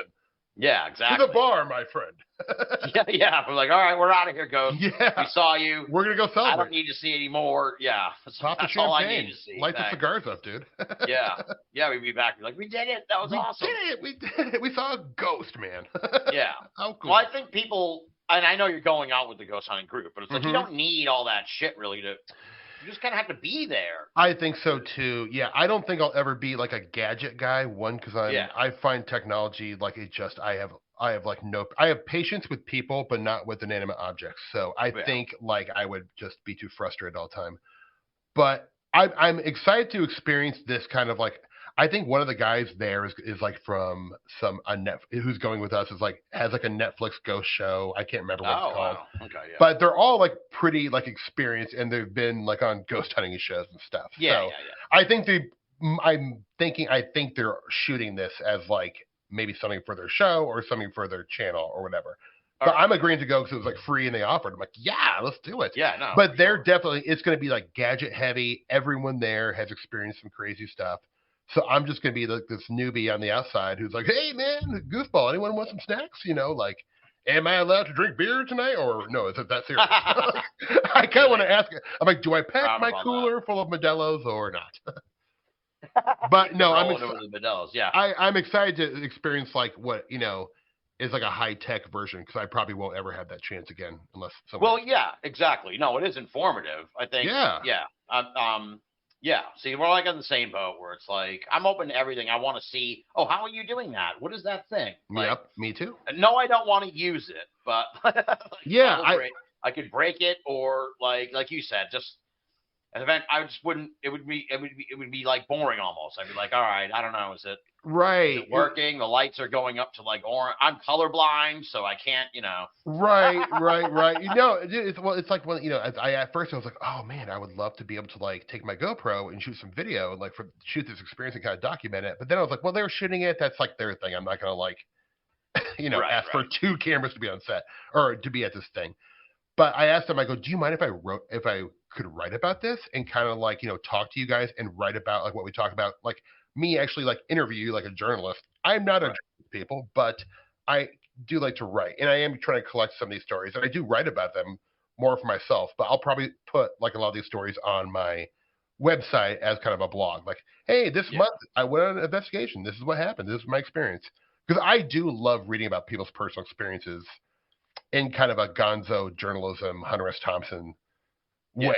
They're enmeshing themselves in the story. That's why I loved your flat earth thing so much. I was like, oh, that's so great because like it's not a story about flat earthers. It's about Tim Binnall's experience in the But I like that kind of journalism. I do, the kind of Tom Wolfe, Hunter S. Thompson, where they weave themselves into the story and like that can get annoying. Well, you have sometimes. A chance here with this ghost thing. I do, yeah. So it's definitely I'm going to. I even like came home and wrote up my like Van Meter experience because I was like I don't want to forget anything, and so yeah, I don't know what I'm doing with this, but I'll probably just put it up for free, a little blog, and like if people are interested to follow along with my experiences, you're more than welcome to read it. Well, you're eventually going to write a book. I would like that is kind of the point of this. It is. I mean, that is my plan. I've written some kind of like test chapters, and I feel like I found the tone.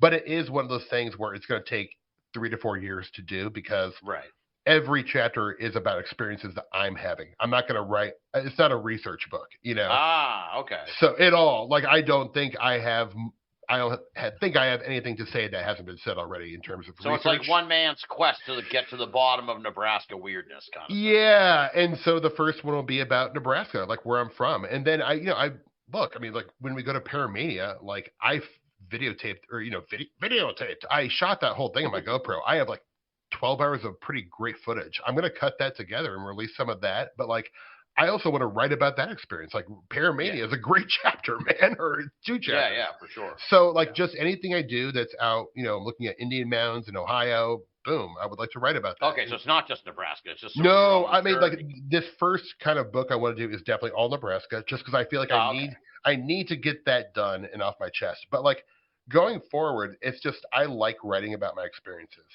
Yeah. Whether or not that's appealing to anyone, I don't know. But like, I feel like this more just a way to document these things in my life that happened, and if two people find it, get a chuckle out of it, then great.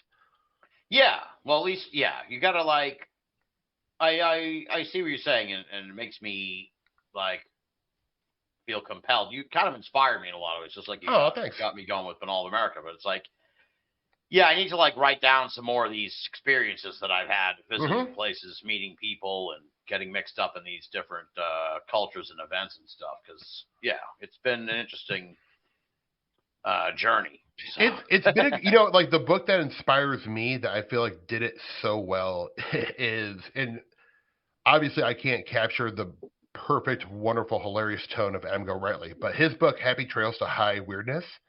Yes. Like I love all his books, but that book had such an impact on me in terms of like how he told the story, because he's definitely part of it. Like I've said this on podcasts or my own show before, but there is a part in it where I think it's Jordan Maxwell. It might not have been Jordan Maxwell. It might have been another conspiracy theorist. But they were selling Costco chickens at their vendor table. Yeah. And he actually has a picture of one. And for me, I'm like, that's what I love these fields, is because that is something that's, to me, that was one of the funniest things I'd ever read in my entire life. But it wasn't written by a comedy writer. It was written by Adam Riley. It's just naturally so funny. Like, I know. I love that guy. Yeah, he's a fantastic writer. He really is. Real way with words. It's almost like poetic. It's like he's just got a real rhythm to it that it makes me laugh. Like, he'll have a certain way of describing someone or... Yep. He's got a really unique flavor to his writing. And he does. I enjoy it quite a bit. I do too. Yeah, and I always love the episodes of him on your show too. So like, he's one of those guys I search out. Like I'll listen to any podcast that has Edgar Wrightley on it. Yeah. Well, I'm fortunate enough. I'm in a group chat with him. I talk to him quite a bit. So you're talking with him. Yeah, I talk to him all the time. And he's one of the few people I would actually feel comfortable calling like a mentor, kind of. Like, I can see that. He's really, I look up to him and his take on. He has just such a detached take on all this shit. Yeah, is really I envy and sort of aspire to emulate. Yeah, it is. It's really wonderful because some of the topics he'll write about, like James Shelby Downard, for instance, he's like a controversial, person, really and like borderline racist, or not even borderline. There's racist stuff. There's some real problematic shit. Yeah, very problematic. But you know when you're reading it, when Adam Riley is writing about it, that he is not writing from the point of view where he's defending him or like saying this guy had something going. No, he's saying the opposite. He's saying like, this is a very interesting figure in American history, and this is what I could find out about him. And he does it in a way that's humorous, but like you said, detached from making any kind of editorial, like this or that happened, or I believe. His opinions are not important in his writing. And I think that's by design, like, I don't know. It's really brilliant. Like, I feel like writing like that when you're kind of inventing a form or doing a really hard to do form is underappreciated. A lot of times to me, that's more important than the actual use of the English language and flowery prose. Like, it's just the style of writing to me is the most attractive thing in like authors. And Riley is just in these fields, like, pretty hard to beat, man. Like, like he's one of the greats of all time. Yeah. Have you had him on your show yet? No, I definitely want to. I feel like a little nervous to have him on. I feel like, but I'm definitely going to ask him. I know I've met him a couple times, and he's so nice and not like an intimidating person. He's just really. Oh yeah, you met him at Strange Realities. I did. I met him at Paramania in LA. Paramania, So like dude, he's awesome. I'm definitely going to have him on. It's just like, what do I choose a book? Or, I mean, I would love to have him on and just do like almost like a retrospective of him, but I'm not sure if people like doing that You know, like Yeah. I kind of did that when I had Cutchin on. So I was like, I couldn't choose a book to talk about, but I was like, let's just talk about your body of work and you. I feel like Yeah. I kind of like doing that a lot with my show, Yeah. where, Yeah. and I'll probably get to a point where I'll want to talk about specific books and specific work, Yeah. but I'm so interested in the people writing and commenting on these topics. Yeah. You know what I'm saying? Like, I actually am the weirdo. Like, some of my favorite detail is in writing is like, what kind of cigarettes were they smoking? Where like, what did they order for lunch? You know, like in a Rolling Stone interview, and more than them talking about their music. A lot of times Yeah. I see what I'm you're saying. Yeah. so interested in like the granular details of people's personality, because to me that informs and it helps me understand the writing a little bit better. Right. So, Right. you know, like I'm sure that annoys people about my show a little bit, where I'm like, "What did you have for lunch yesterday?" And I'm actually like legitimately curious. And it's such a personal, like I'm doing it for myself, obviously, and I know that's probably Yeah. not great radio, but hey, man, Hey. we like what we Podcasting. like, Tim. Exactly. Exactly. Um. What the hell was I going to ask you? Jesus, I'm trying to like try and set up shit. you know, Sorry, just, we no, tangentialize. Yeah, no. Oh, so yeah, but when you write Mm-hmm. the book, then you're gonna get more shit. Well, I was thinking too, but I don't know. How far apart is like Nebraska from like one end to the other? Ooh, God, like mileage? Yeah, like an hour drive. Like how Golly, many hours? you drive? could. So I'm on the very edge. Like I'm from where I am right now. I'm about 8 miles from Iowa, the border. So if I drive to like I know from driving to Colorado so much, about 5.5, 6 hours you can drive across the state. Oh, all right. So It would be cool. I mean, I don't know. It's probably would be a better idea. I'm going to tell you what you should do now. please do. No. I need suggestions. It would be cool because you talk about the cold calling. It would be cool to like set up some kind of hotline. There must be a way to do it through the internet where it will record the things, you know. So Yes. and then just even if you just did Eastern Nebraska, Yep. and we're just just call the hotline, and then you know you can sift through shit, and if something pops out, you can be like, all right, this is how you need to get back to this person. You know, it's so funny for some reason in my head because I'm so old school. I was like, oh, I'm gonna have to get like a teen line or something, you know, like. Yeah. And then I had a friend of mine who is a younger person, and they were just like, no, for like I think they're like just get a Google line, and I guess on Google you can get they'll spit out a number to you that's just a call-in thing. Yeah. And I'm like, oh, okay. I guess I can just do that. They're like, yeah, it's very easy, you dummy. And I'm like, oh yeah, of course Yeah, it is. exactly. Yeah. No, I was just like you. I'm like, but you got to call the phone company. Yeah. Like, the guy's got to come out, put a new jack in the wall. Like, it's a whole thing. You're going to have to send a truck out in order to get the hotline set. Yeah, I'm already like stressed out about it, so I can't do it. And Right. they were like, Yep, no, exactly, like in 3 minutes you can set this up, you idiot. I'm like, yeah, of course you can. But that would be a kind of cool experiment. Someone did Yes. that like in Chicago. They put up a bunch of flyers that were like, have you seen a creature or whatever? Yeah. Call this hotline. Well, it's but I never funny. heard what else came of that. It was a weird kind of. Well, like, there. geez, I wish they did tell us what calls they got. It's funny. I am. It's actually on my list of things to do in my phone notes that I just made about 2 weeks ago.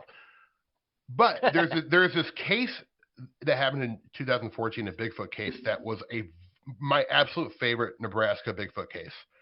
And it's a tiny little village called Linwood, Nebraska, and all they have is they have a steak joint and not even a gas station and like a grain co-op. And it's like nothing there. But I've actually talked to the sheriff of the county, had a great conversation with him about the case. I talked to the warden of the Southeastern Gaming Commission in Nebraska. I'm just going to stop you right here, Steve. Please. And I just want to say that I'm fucking blown away by your proactive, investigative fucking deal, dude. I'm really like, I didn't know you were doing this kind of thing. I don't talk about it. I talk about it. It's really, really commendable. Like, thanks, but I do. Yeah. I wish I had the time to like. Yeah. Well, and look, because I'll be really honest, because the pandemic, COVID the last couple of years, it has made my industry very slow. Right. Where they just have nothing. The strike and everything. And I've been working enough, and it's great. But like as an actor, like you'll go do an indie movie for 2 weeks, and then you're off for 2 months. Right. So and then the COVID and then now the writers and actors strike, it's like I have nothing to audition for or work on. But I have the time, and I'm not a great sit around guy and do nothing. Like I get crazy.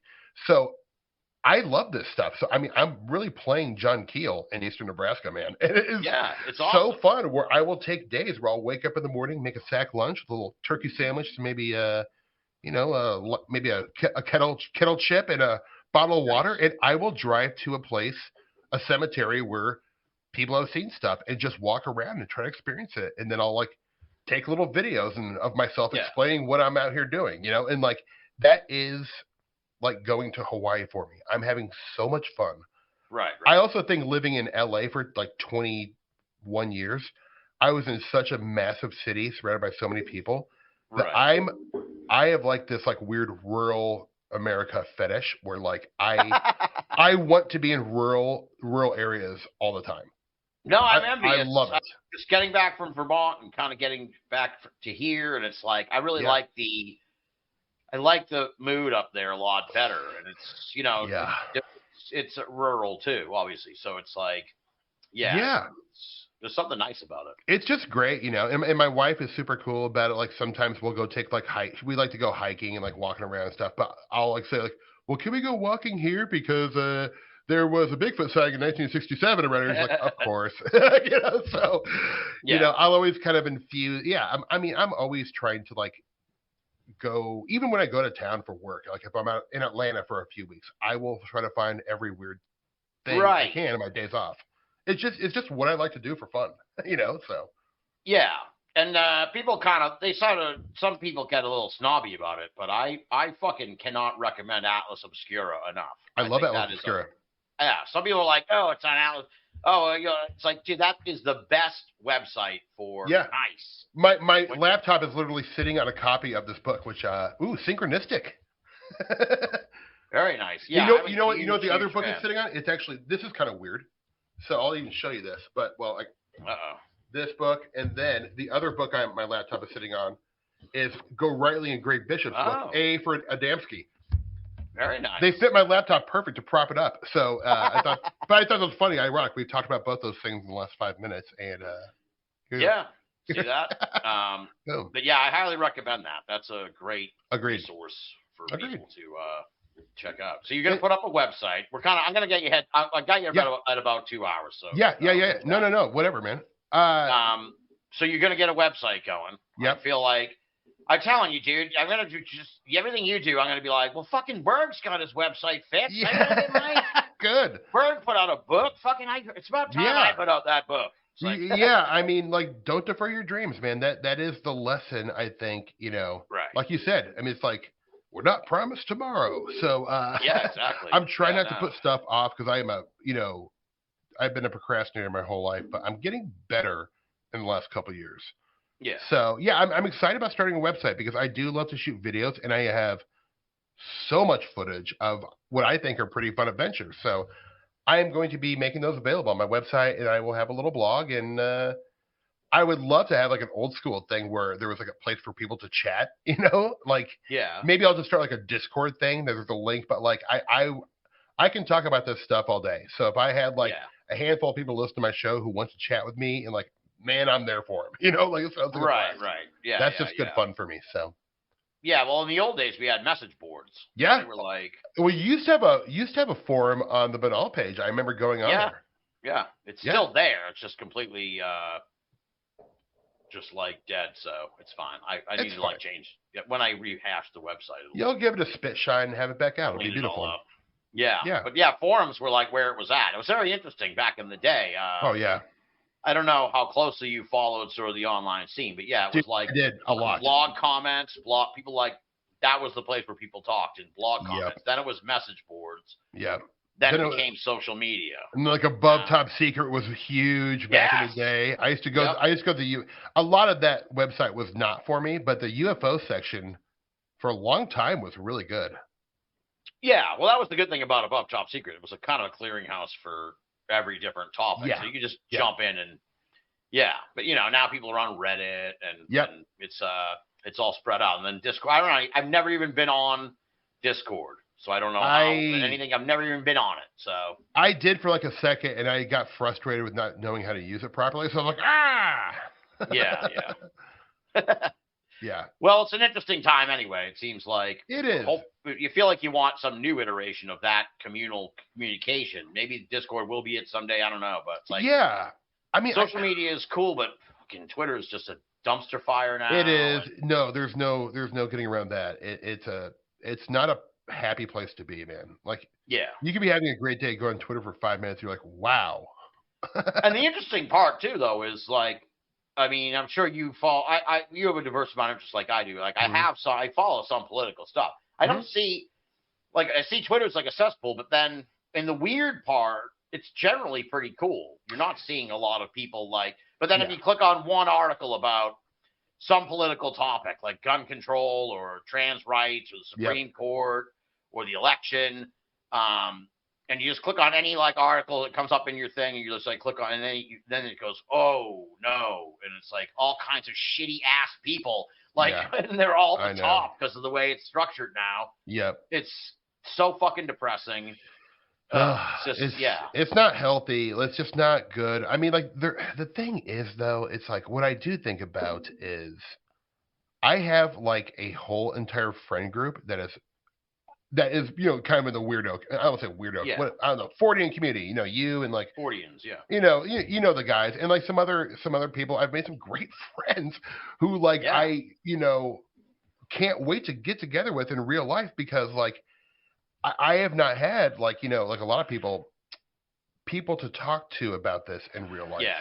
Because my friends from like, you know, LA, or my friends from here, like, you know, some may have a mild interest in this stuff, but it's hard to talk to when you have to explain your references all the time, you know, like, right, yeah. And there is this online community that I've really kind of become close to, and it feels really good, and they're kind of, I feel like, lifelong friends that are very important to me. So that part of the internet age, I think, is truly wonderful. No, that's like, really great. I mean, that's how you and I are friends, really. I mean, we've seen each other like, you know, half a dozen times, but like without the internet, I don't think we'd, you know, have fostered a real friendship. Absolutely. Oh, and it's all about the friends you make. In the scene. It really dude. is in a lot of ways, because you're not going to get any answers. So it's like, if you're not really if you're not making friends in this, then what do you like? What do you do? And I think a lot of people do, man. Even just going through Van Meter, like I was, you know, hearing that people, they were on this trip together to come see this festival, right? And they had never met in real life. They were online friends. Like, this one girl and this one guy came together. She's from Chicago. She picked this guy up at an airport. They had never met in real life, but they had been friends online for years, and they drove together, and they were having the best weekend ever. They were stopping and seeing like different sites along the way. I'm like, you guys, what a wonderful thing. And so for me, I'm like, that really makes me happy. Yeah, and that's the beautiful thing. Brings people together. Yeah, it does, because it's niche, and you know, like, for so long we were kicked to the margins for being weirdos. Yeah. Now, like, you know, it's kind of the time of the weirdo. Yeah, I think it is in a lot of ways. I think we might have talked to this back when I first had you on the show originally, but it's like the nerd culture has been elevated to the point now, and again, it's like rising tide lifts all ships. Like, now the paranormal's kind of like cooler than it ever has been. Sure is. In the past, and it's great. It is great. Like, you know, I know some people like, and like, look, there's a lot of like things I probably say that make me do sound like a UFO or paranormal hipster. But, and I don't mean to ever sound like that, but like, I love that there's more people than ever interested in this stuff. Right. I really do. Like, I know some people are like, it's like making it less cool. I'm like, well, not really. Like, it never was fucking cool. It was never cool. Like, that's right. It was so like, you know, it was like shit on all the time and I mean, if anything, it's just like less people shit on it now than ever before. It's like, totally. That might be the bellwether, or how you look at it. But it's like, the people treat it as kind of like cool in a way, like that you see with like Marvel movies or something now. Absolutely. So absolutely, it's gratifying in a sense, because it's like, I remember when this was like pretty dumped on all the time. Oh, for sure. Yeah. I mean, there still laugh at it, and that they should. It's crazy. It's goofy. It's weird. I laugh at it every day. Like, to me, like, it doesn't mean I don't take this stuff seriously, but you don't have to always take it literally either. Right. Like Yeah. that's why I love like funny cases, like the space pancakes, for instance. Yes. Has now Yeah. that's become a popular story now because of the internet and podcasts, which I think is great. But it's so weird. It's like more than anything, it is hilarious to me. Yeah. It's just funny, and it's like to me, it's like a lot of times I mean, movies and TV are very funny. There's great writers out there, no doubt, great performers, great directors. But stuff that might be true and is that weird is so funny to me. Yeah. It's Like the Van Meter thing with the horn, and it's like, is it a pterodactyl? Like, what? It's hilarious. Yeah, it's so bizarre. It's so bizarre that you have to laugh. Yeah, I wonder though when I hear I wonder if there's some kind of connection to Mothman between that. Well, yeah, I mean, Very people similar. It is very similar, and there's been some other humanoid or like flying creature cases in Iowa. One that was not, which I just learned about this weekend, that happened like 4 years after that. But look, Nebraska has 3 flying winged humanoid cases that I know of. Wow. There's probably a lot more, but yeah, I think Mothman is, wonderful. I love the whole Mothman story. But what's funny about like the Mothman prophecies is that the Mothman is the least interesting part of that book. It's everything else that was happening around the Mothman. So, and I think like that's the thing like Keel will teach you is that like whatever the event is, we're there to like witness and see. Look around too, because there's going to be some really interesting stuff that's happening culturally or whatever, like in conjunction usually. Yeah, absolutely. Yeah, yeah. And it's like, listen to the characters. Mm-hmm. They're the ones, 100%. they're the ones you want to talk to. And kind of like in the case with your cold calling, it's like I said, I used to be a janitor. Like the old thing was like, if you want to know what's really going on, you talk to the fucking janitor. They know everything. So it's like there are certain people in the community that you hang out at the local bar. You're gonna get someone that'll want to tell you the story about what's going on. Absolutely, man. Yeah, I mean, talking to people at the end of the day I think the greatest way to further any kind of endeavor into a story. Like it's like you can read the internet, you always hit a dead end eventually, and there's never enough books written about a given topic. But talking to people, I swear to God, you will always learn something new. And it may not be like life changing or the answer, but like you'll ask new questions, and that is what we can do.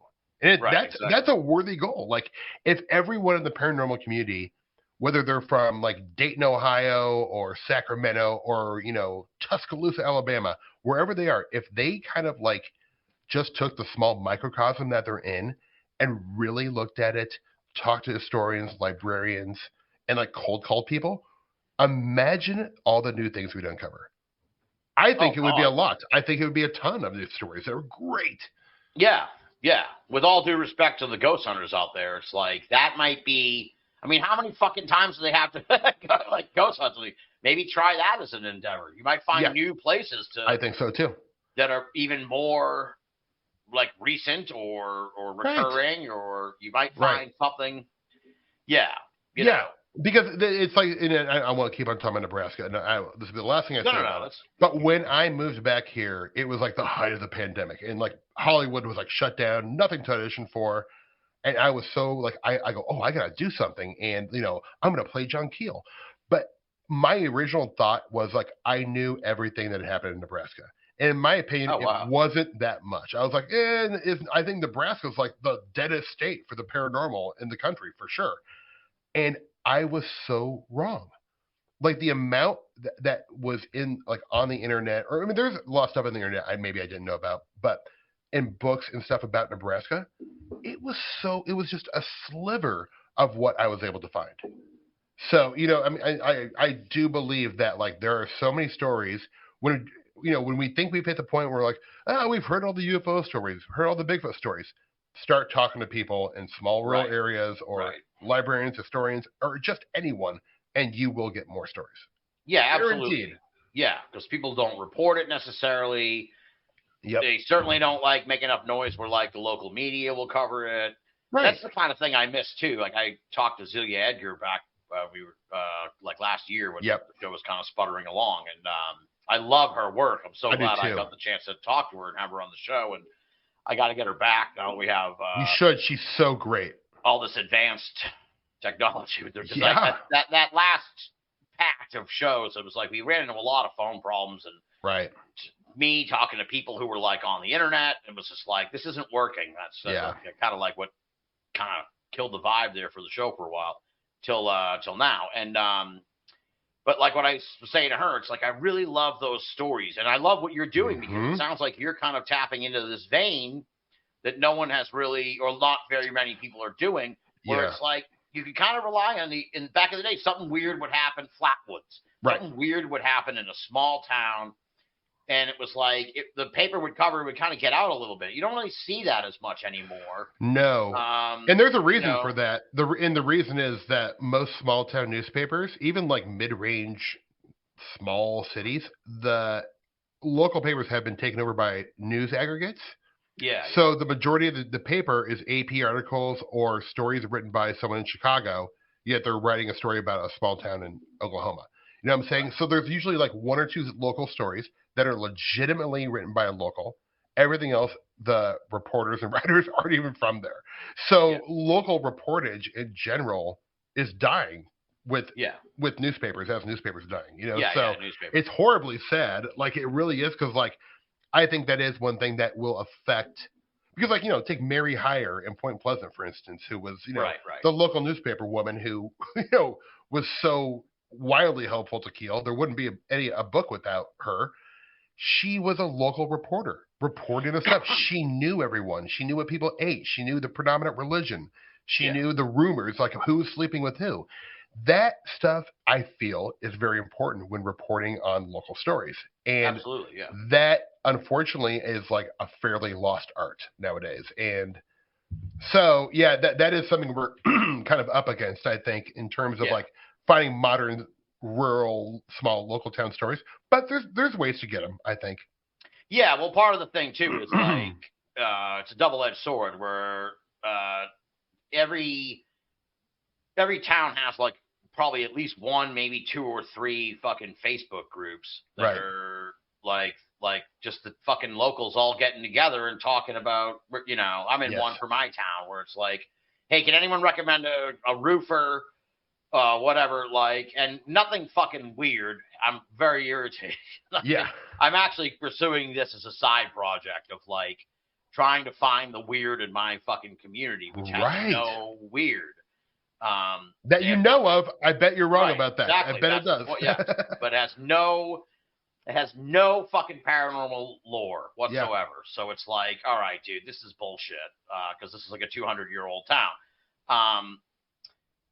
But yeah, so in these groups, you'll see people like, that's kind of, as the news guy for Coast to Coast, that's where I hear a local media outlet will get it from the fucking Facebook group.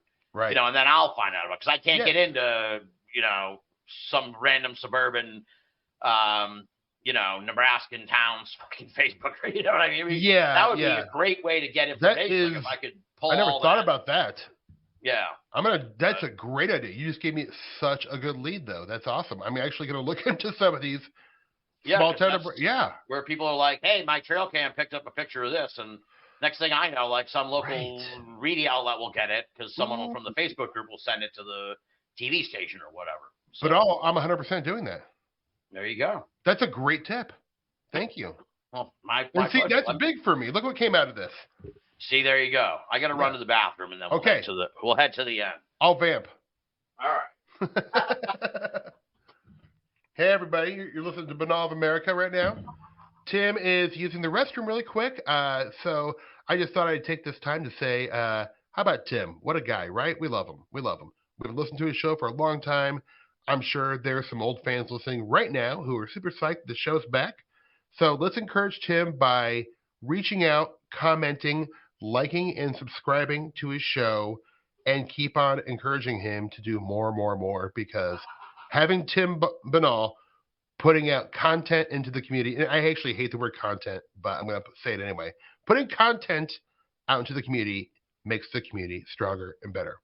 This has been a message brought to you by Steve Berg of High Strangeness, longtime Tim Binnall fan and friend. That's the end of that rant. What else? You know what I've been doing lately? So sometimes you'll make spaghetti sauce, right? And you'll have a little leftover. I usually like to make a little leftover because it's nice to have sauce on hand. But instead of like using a noodle, you can use couscous. Like not the pearled couscous, not the like the bigger ones, but the little tiny couscous. One, it's very economical. Two, it takes 5 minutes to make, and it's almost like a risotto. And it's just a quick risotto because risotto takes about 25 minutes, and you have to have a certain kind of rice and broth and whatnot. But highly recommend for your leftover sauce usage. Could be pesto too. Go with couscous. Now I had my headphones in when I went out to the bathroom, so I heard that. Yeah, tip, see, I loved it. yeah, you I don't. love how you're like, please, everyone just encourage him. Let's just keep him going. Come on. No, guys. but I mean, like, look, I wish people, like everyone needs a little encouragement, man. Sometimes you feel like you're talking out into the void. Yeah, for sure. No, I know what you mean. But you it's nice to hear from people. Yeah, keep that on. That's a little commercial. I will. I should do all your commercial breaks. There you go. Yeah. Well, I'm just excited for you. Thanks, bud. To watch you and to see where you're going. Yeah, I don't know. I knew Josh Cutchin back when he only had the one book. Yeah. Yeah. When I met Josh, I'll embarrass him here. When I met Josh Cutchin at the first Paramania, it was such a. And people listening are like, "What the fuck is this parent?" Don't even worry about it. Look it up. Yeah. If you can find any information, we failed. Yeah. So it was a great weekend, magical weekend, and everyone kind of said goodbye the last Sunday night, and I go outside to have a cigarette, and Kutch comes out. He was smoking back then, and the poor lad, he had tears in his eyes. He had tears in his eyes from how much fun he had that weekend, and how great the connections were, and how much he was gonna, miss all of us and everything. And so, beautiful. That's That guy wears his heart on his sleeve. I can sympathize in the same way. I'm a very emotional person, and I really am too. Yeah. So I mean, I feel the same way. I know what he meant. I mean, like I felt the same way when I was at the first one. Probably more so last summer because when I was in the LA one, I was working on something, so I could only show up for like that night, I think, to have drinks with you guys. Although we did it right. We went late at night. But last year it was so meaningful and memorable. Just to obviously we were seeing cool stuff. We're in Point Pleasant. It's amazing. It was like a pilgrimage. It really was. It was, it was. But just the group of people was so amazing. And like we were talking about, making these connections when you have this kind of niche interest in life. Yeah. I would imagine it's something like when I see people going to like My Little Pony or weird like conventions and people make fun of them, I'm like, man, screw you, dude. They've found community and can be themselves for 1 weekend a year. Right. Where they're around these like-minded people where they don't have to explain themselves when they're talking about. People get the references. That is a wonderful feeling to have, and that I want that feeling for everyone. So yeah. Well, just to pull back the curtain a little bit to sort of pivot into an encouraging thing where it's like, for the people who don't know, Paramania is sort of like this get together among a group of us who are old friends now, and it's like it's really kind of like a family reunion. It's kind of like the movie Tag. It is. It's not dissimilar. Yeah. So that's kind of like it's sort of like a family reunion. We all get together every year. People who can come. It's sort of like it's very loose and that sort of way. But I guess the point being that like I encourage everyone to try this. Yeah. Like you don't follow our band of freaks along because we've been doing this for so long. We have all these in jokes. It's just kind of like we're ingrained. But grab like 2 or 3 of your friends from online. Yep. I wouldn't suggest going any higher than like, a dozen people, 15 people or whatever. And fucking be like, look, this is what we did, folks. We went out to Charleston, West Virginia, an hour in one direction is Mothman, an hour in the other direction is Flatwoods. There's nothing fucking stopping you right now from calling up like 3 or 4 of your friends and going, hey, next May, let's do this. Absolutely. And you'll have the fucking best weekend of your life. Absolutely. Really. I mean, even another easy way to do it too, if is to pick a small festival or conference. Right, exactly. Like a Van Meter or a Whitehall and say like, hey, if you're in this area, maybe we could figure out a way to road trip or I'll meet up here. These things are usually, if you're not, unless you're going to like, UFO Congress or like, one of those in like Laughlin. Well, those are very expensive and like Right. all of a sudden you're now like up to like a $1,500 weekend and that's unaffordable for most. But these small conferences, if you're willing to split the gas, make food at your Airbnb, you can do it for really cheap and have one of the best weekends of your life. So like, yes, you're saying, I mean, like when I met the people, this guy and the girl who had never met each other in person, but have been friends for 10 years made me think of this, through this community, and they did this magical 4-day road trip together. And I like almost started crying. I was like, this is the most beautiful thing ever. I love you guys. Like I was so like excited for them. Yeah. So people should do that. I mean, I think that getting out there and seeing this stuff is like, in addition to like what Steve's talking about just talking to people. Like getting out there and seeing shit is, just an experience. It is. Like no other. It's a one of a kind, really experience. It is. And like, I hear so many people say they've been priced out of fun, and I hear them, and in a large respect they have. But if you are into this stuff, if you're lucky enough to have an interest in this stuff, there are ways to have unbelievably meaningful, wonderful like trips for dirt cheap, and I mean it. Right, like, exactly. Because even as an adult, like I don't like to spend much money. You don't need to spend much money to have a great time. So like, right, exactly. Yeah. It's like, oh man, it's great. I love it. Adventure, people. Adventure keeps you young. Yeah, exactly. Like, look, we always try to do it. I wouldn't say on the cheap, but certainly like so it's affordable for everybody because they don't it's not have to extravagant. fly out and everything. It's like we're just gonna get a Best Western. You don't need. We're not gonna stay at the Hyatt. Like no. Well, if you're hanging at the hotel like all day, then you're doing it wrong. So the whole point is like the hotel is a place to crash and a place to like drink beer at the end of the night.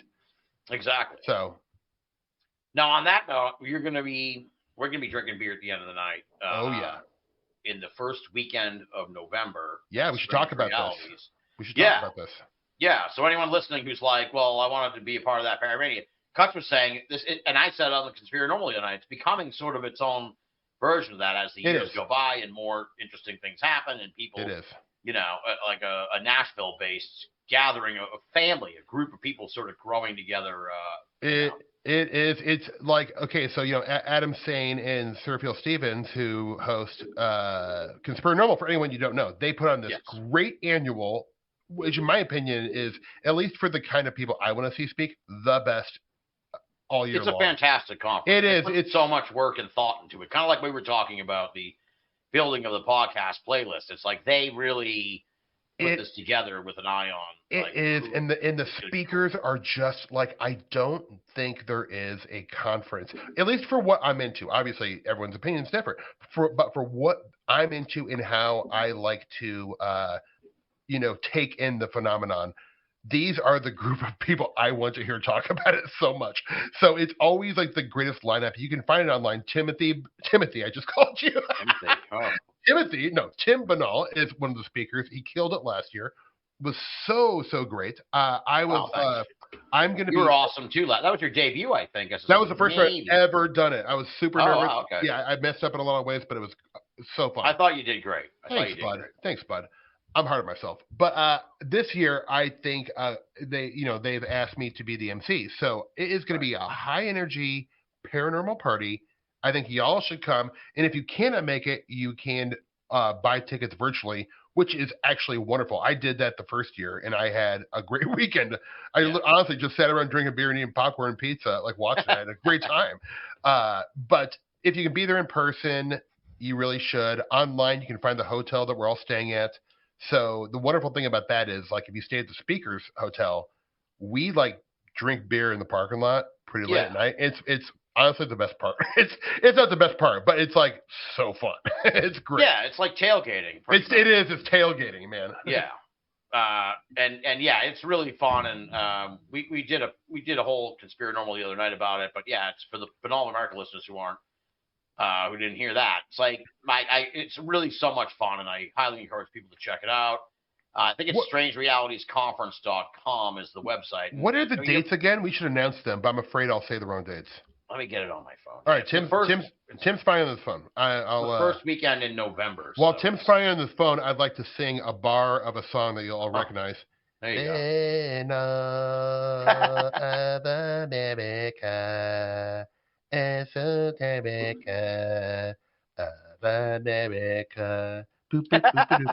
That was pretty good, right? That was excellent. I've been working on it for 10 excellent. years. Thank you. So it's going to be November 3rd and 3rd, 4th, and 5th. The 3rd is just the Friday night. I think Surfiel might be starting the night, and I know I'm going to be closing the night with what I hope it's getting closer to fruition. So yeah, baby. This idea that I'm cooking up. Good. Yeah, so I'm now that I'm back from Whitehall, I can really dive in and be like, all right, is this possible or not? It's fun. Yeah, so that'll be November 3rd, the night. So the people who are like, well, it's just that evening. Yeah. Then the next day, the 4th, is all day with a whole ton of speakers. So many good Josh ones. McCutcheon, Kiki Dombrowski, Tobias Whalen's going to be there. So many people. It's great. Yeah, I'm not doing a proper job of promoting this. I'm not either. Yeah. We're doing our best, though. That's all we can do, Tim. Yeah, exactly. And then on the 5th, the Sunday the 5th, it's all virtual. So if you're tuning in from home, you get like an extra day, essentially. Yeah, it's great. So that's like I want to say Michael Hughes is one of the folks. Aaron Gullius is one of the folks. Chris Ernst, love that guy. Ernst, yeah. I think Soraya Askath. Yeah. The guy Rex bunch of great Luce people. is going to be speaking on the Saturday. Yeah, now they're starting to come to me a little more. But yeah. So yeah, it's awesome, and like Steve and I were kind of saying too. It's if you can drive to Nashville, fuck, Hutch is driving to Nashville from Atlanta, so it's like he's, I'm not suggesting that he'll pick you up, but Josh will rent a passenger van and grab you. yeah, we're gonna call it after the show airs. Be like, Hutch, look, we need you to just stop in 5 places to pick people up. Man, and then obviously if you've been to Nashville, you know that Nashville is such a great city. There's so much to do, great food, great drink, and also some cool paranormal stuff to go check out. So. Yeah, I highly recommend it. If it was me, I would fly in Thursday so you could just wake up and be there and not have to stress it. And then, you fly home that Monday. So, I mean, that's what it's going to be a really great weekend. And if you go on strangerealities.com, you can find all the information for hotels and all that good stuff and schedule. So, check it out, folks. Yeah. And if you can't, like I said, like we were saying, if you can't make it out there, get the online version. It's really, I got to credit them. They do a fantastic job of the whole logistics of it. It's very professional, and as I joked with them the other night, it's intense. I mean, I wouldn't want to. I saw you did some Facebook. I don't know if you pre-recorded those videos over the weekend or if you were live or whatever. I was live. I did that when I was there at Van Meter. Right. I did a couple at Whitehall, and it was like. It's just doing that alone is like, I don't even know if this video's coming in right. I don't either. I have a one bar. I hope that you didn't even see this. Am I even holding the fucking camera right? Am I running around too much? I'm scanning around too. It's like, so, doing all that shit live is like intense, especially when you're putting on a conference like that. So for them, and they do it really flawlessly. So they do. Hats off to them. It's a great production. Stressful. Yeah. All right, so we're going to be at Strange Realities Conference. I think it's strangerealitiesconference.com or strangerealities.com, one or the other. Just punch in Strange Realities Conference in the Google. And you'll get it. You'll get it. Okay, she'll come up. There you go. And High Strangeness is the podcast. And, it is. You can find it on the old Apple, the old Spotify, and probably some other places, I am guessing. And I'm sure you have like a whole list of people you want to talk to. So it's. I do. I have my list is gigantic. So I feel like people are like, won't you run out of people to talk to? I'm like, never, ever. And also, I feel like having people back on is very fun because you can't get the whole Tim Binnall picture in one episode. So Tim will have to be a regular on there. So find out what he's up to. He's always doing cool stuff. So. I'd be happy to, yeah. Of course. Yeah. And so I'm really, and the website, we don't necessarily have a website yet. That is coming. I'm actually just found somebody to build it for me. I don't know how to do that stuff, but I have some pretty lofty plans for it where a lot Yeah, of my sounds like- videos will go on there, or like other interviews I've done, and even like news about what I'm doing, show like comedy and like things I have coming out maybe in the TV if the strike ever ends, and it'll just be all the Steve Berg news you can handle. Well, it's really funny. I kind of avoided it, and we won't even really get into it now because we're wrapping the show up. But like, you're not an actor, dude, on here. Like, No, you're it's part of so the great. paranormal. It feels so good. Paranormal guy. You're whatever you do in your whatever Doesn't your matter. day job is. Yeah, you could be It like doesn't. like an accountant, or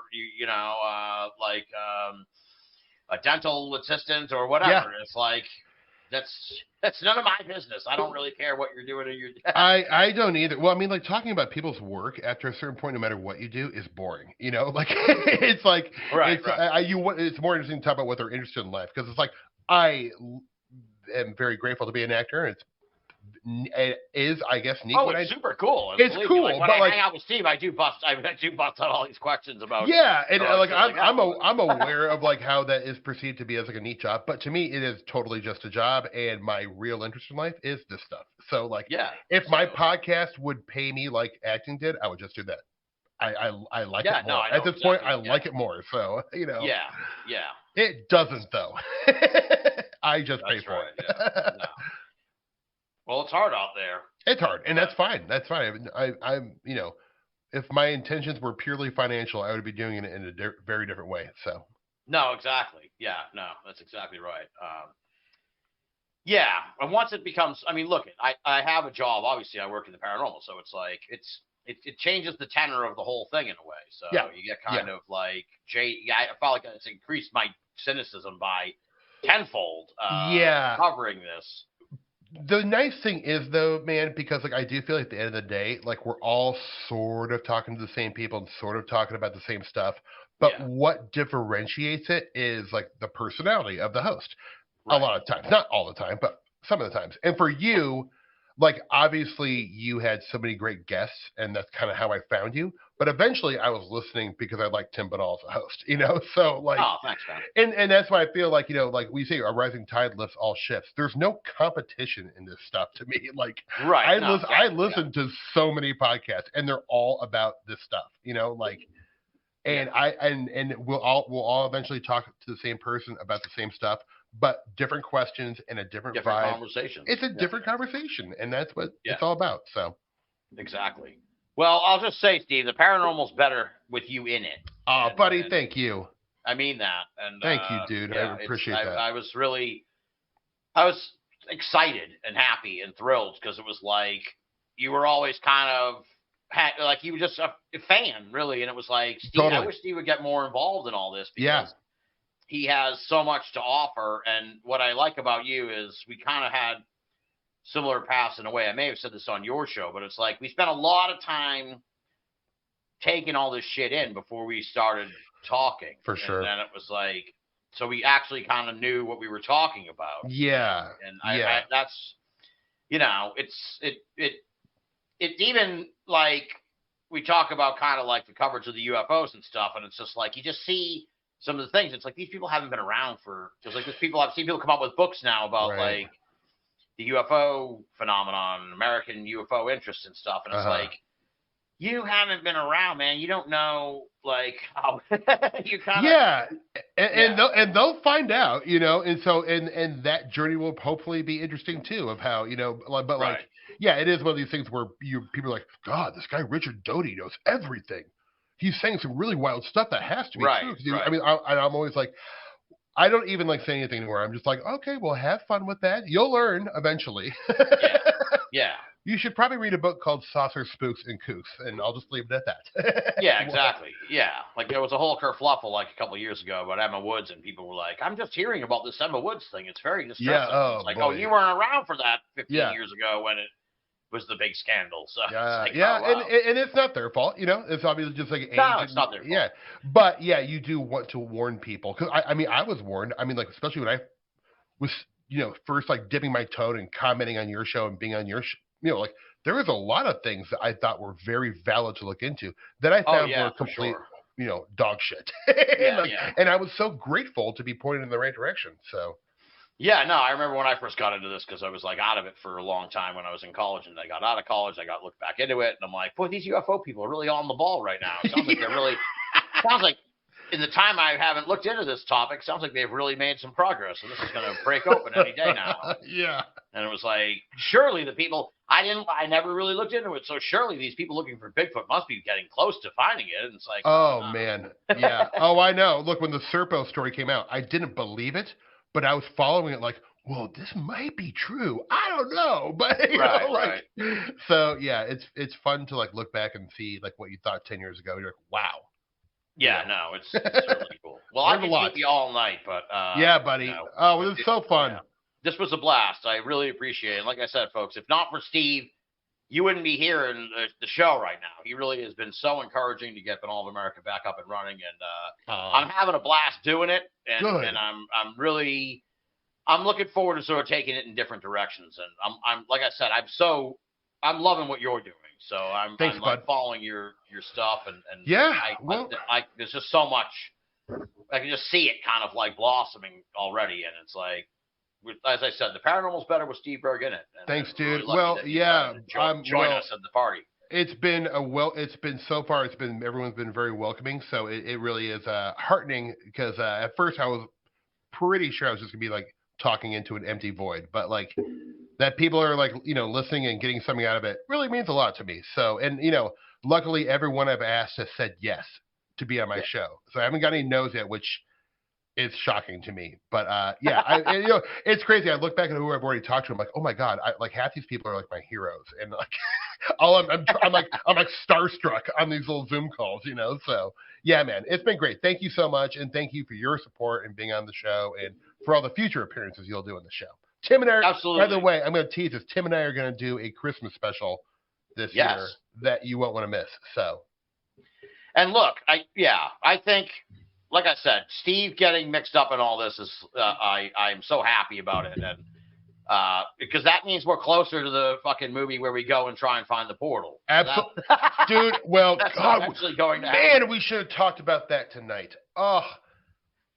Well, I'll say this, just what I said at the beginning. I was like, Steve's number 2 on the list. Number 1 on the list is Adam fucking Davies. Absolutely. To find out, get an update on the you have got to. So, I mean, like that was for you. That was on my call. Yeah, Tim. I mean, like honestly, like if you don't do this, I feel like we can't be friends anymore. Like you need to have him back on because that is, guys. If you have not heard the Adam Davies. The Portal episode. Well, there's 2 of them. One with John Carlson 51. and Adam, and then there's a follow-up a year later with Adam Davies, which they're both equally very important. And listen to them in order, I would recommend.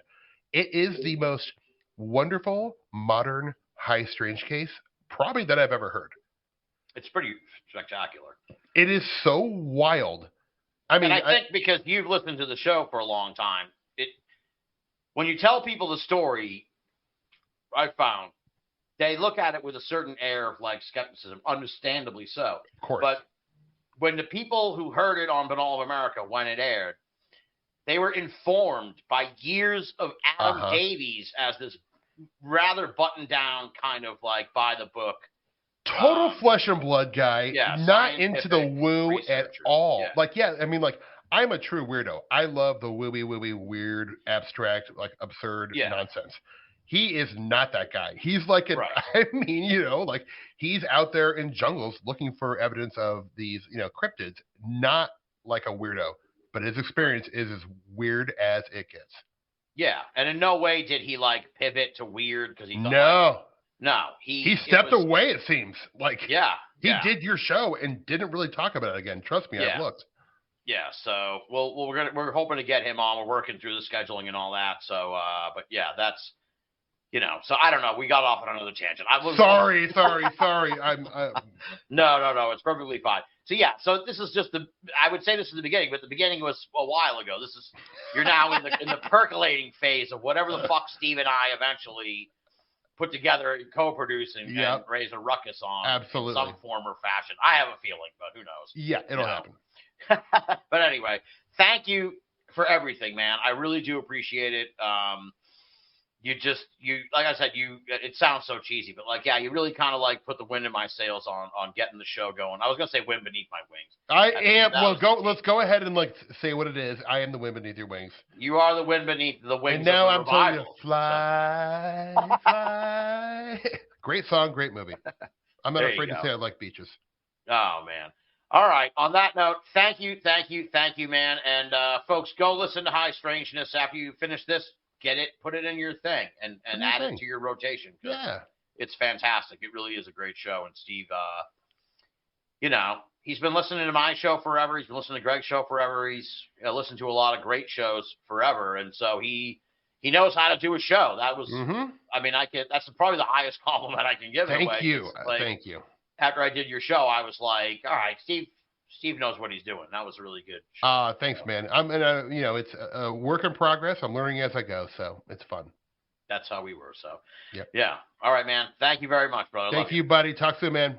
All right.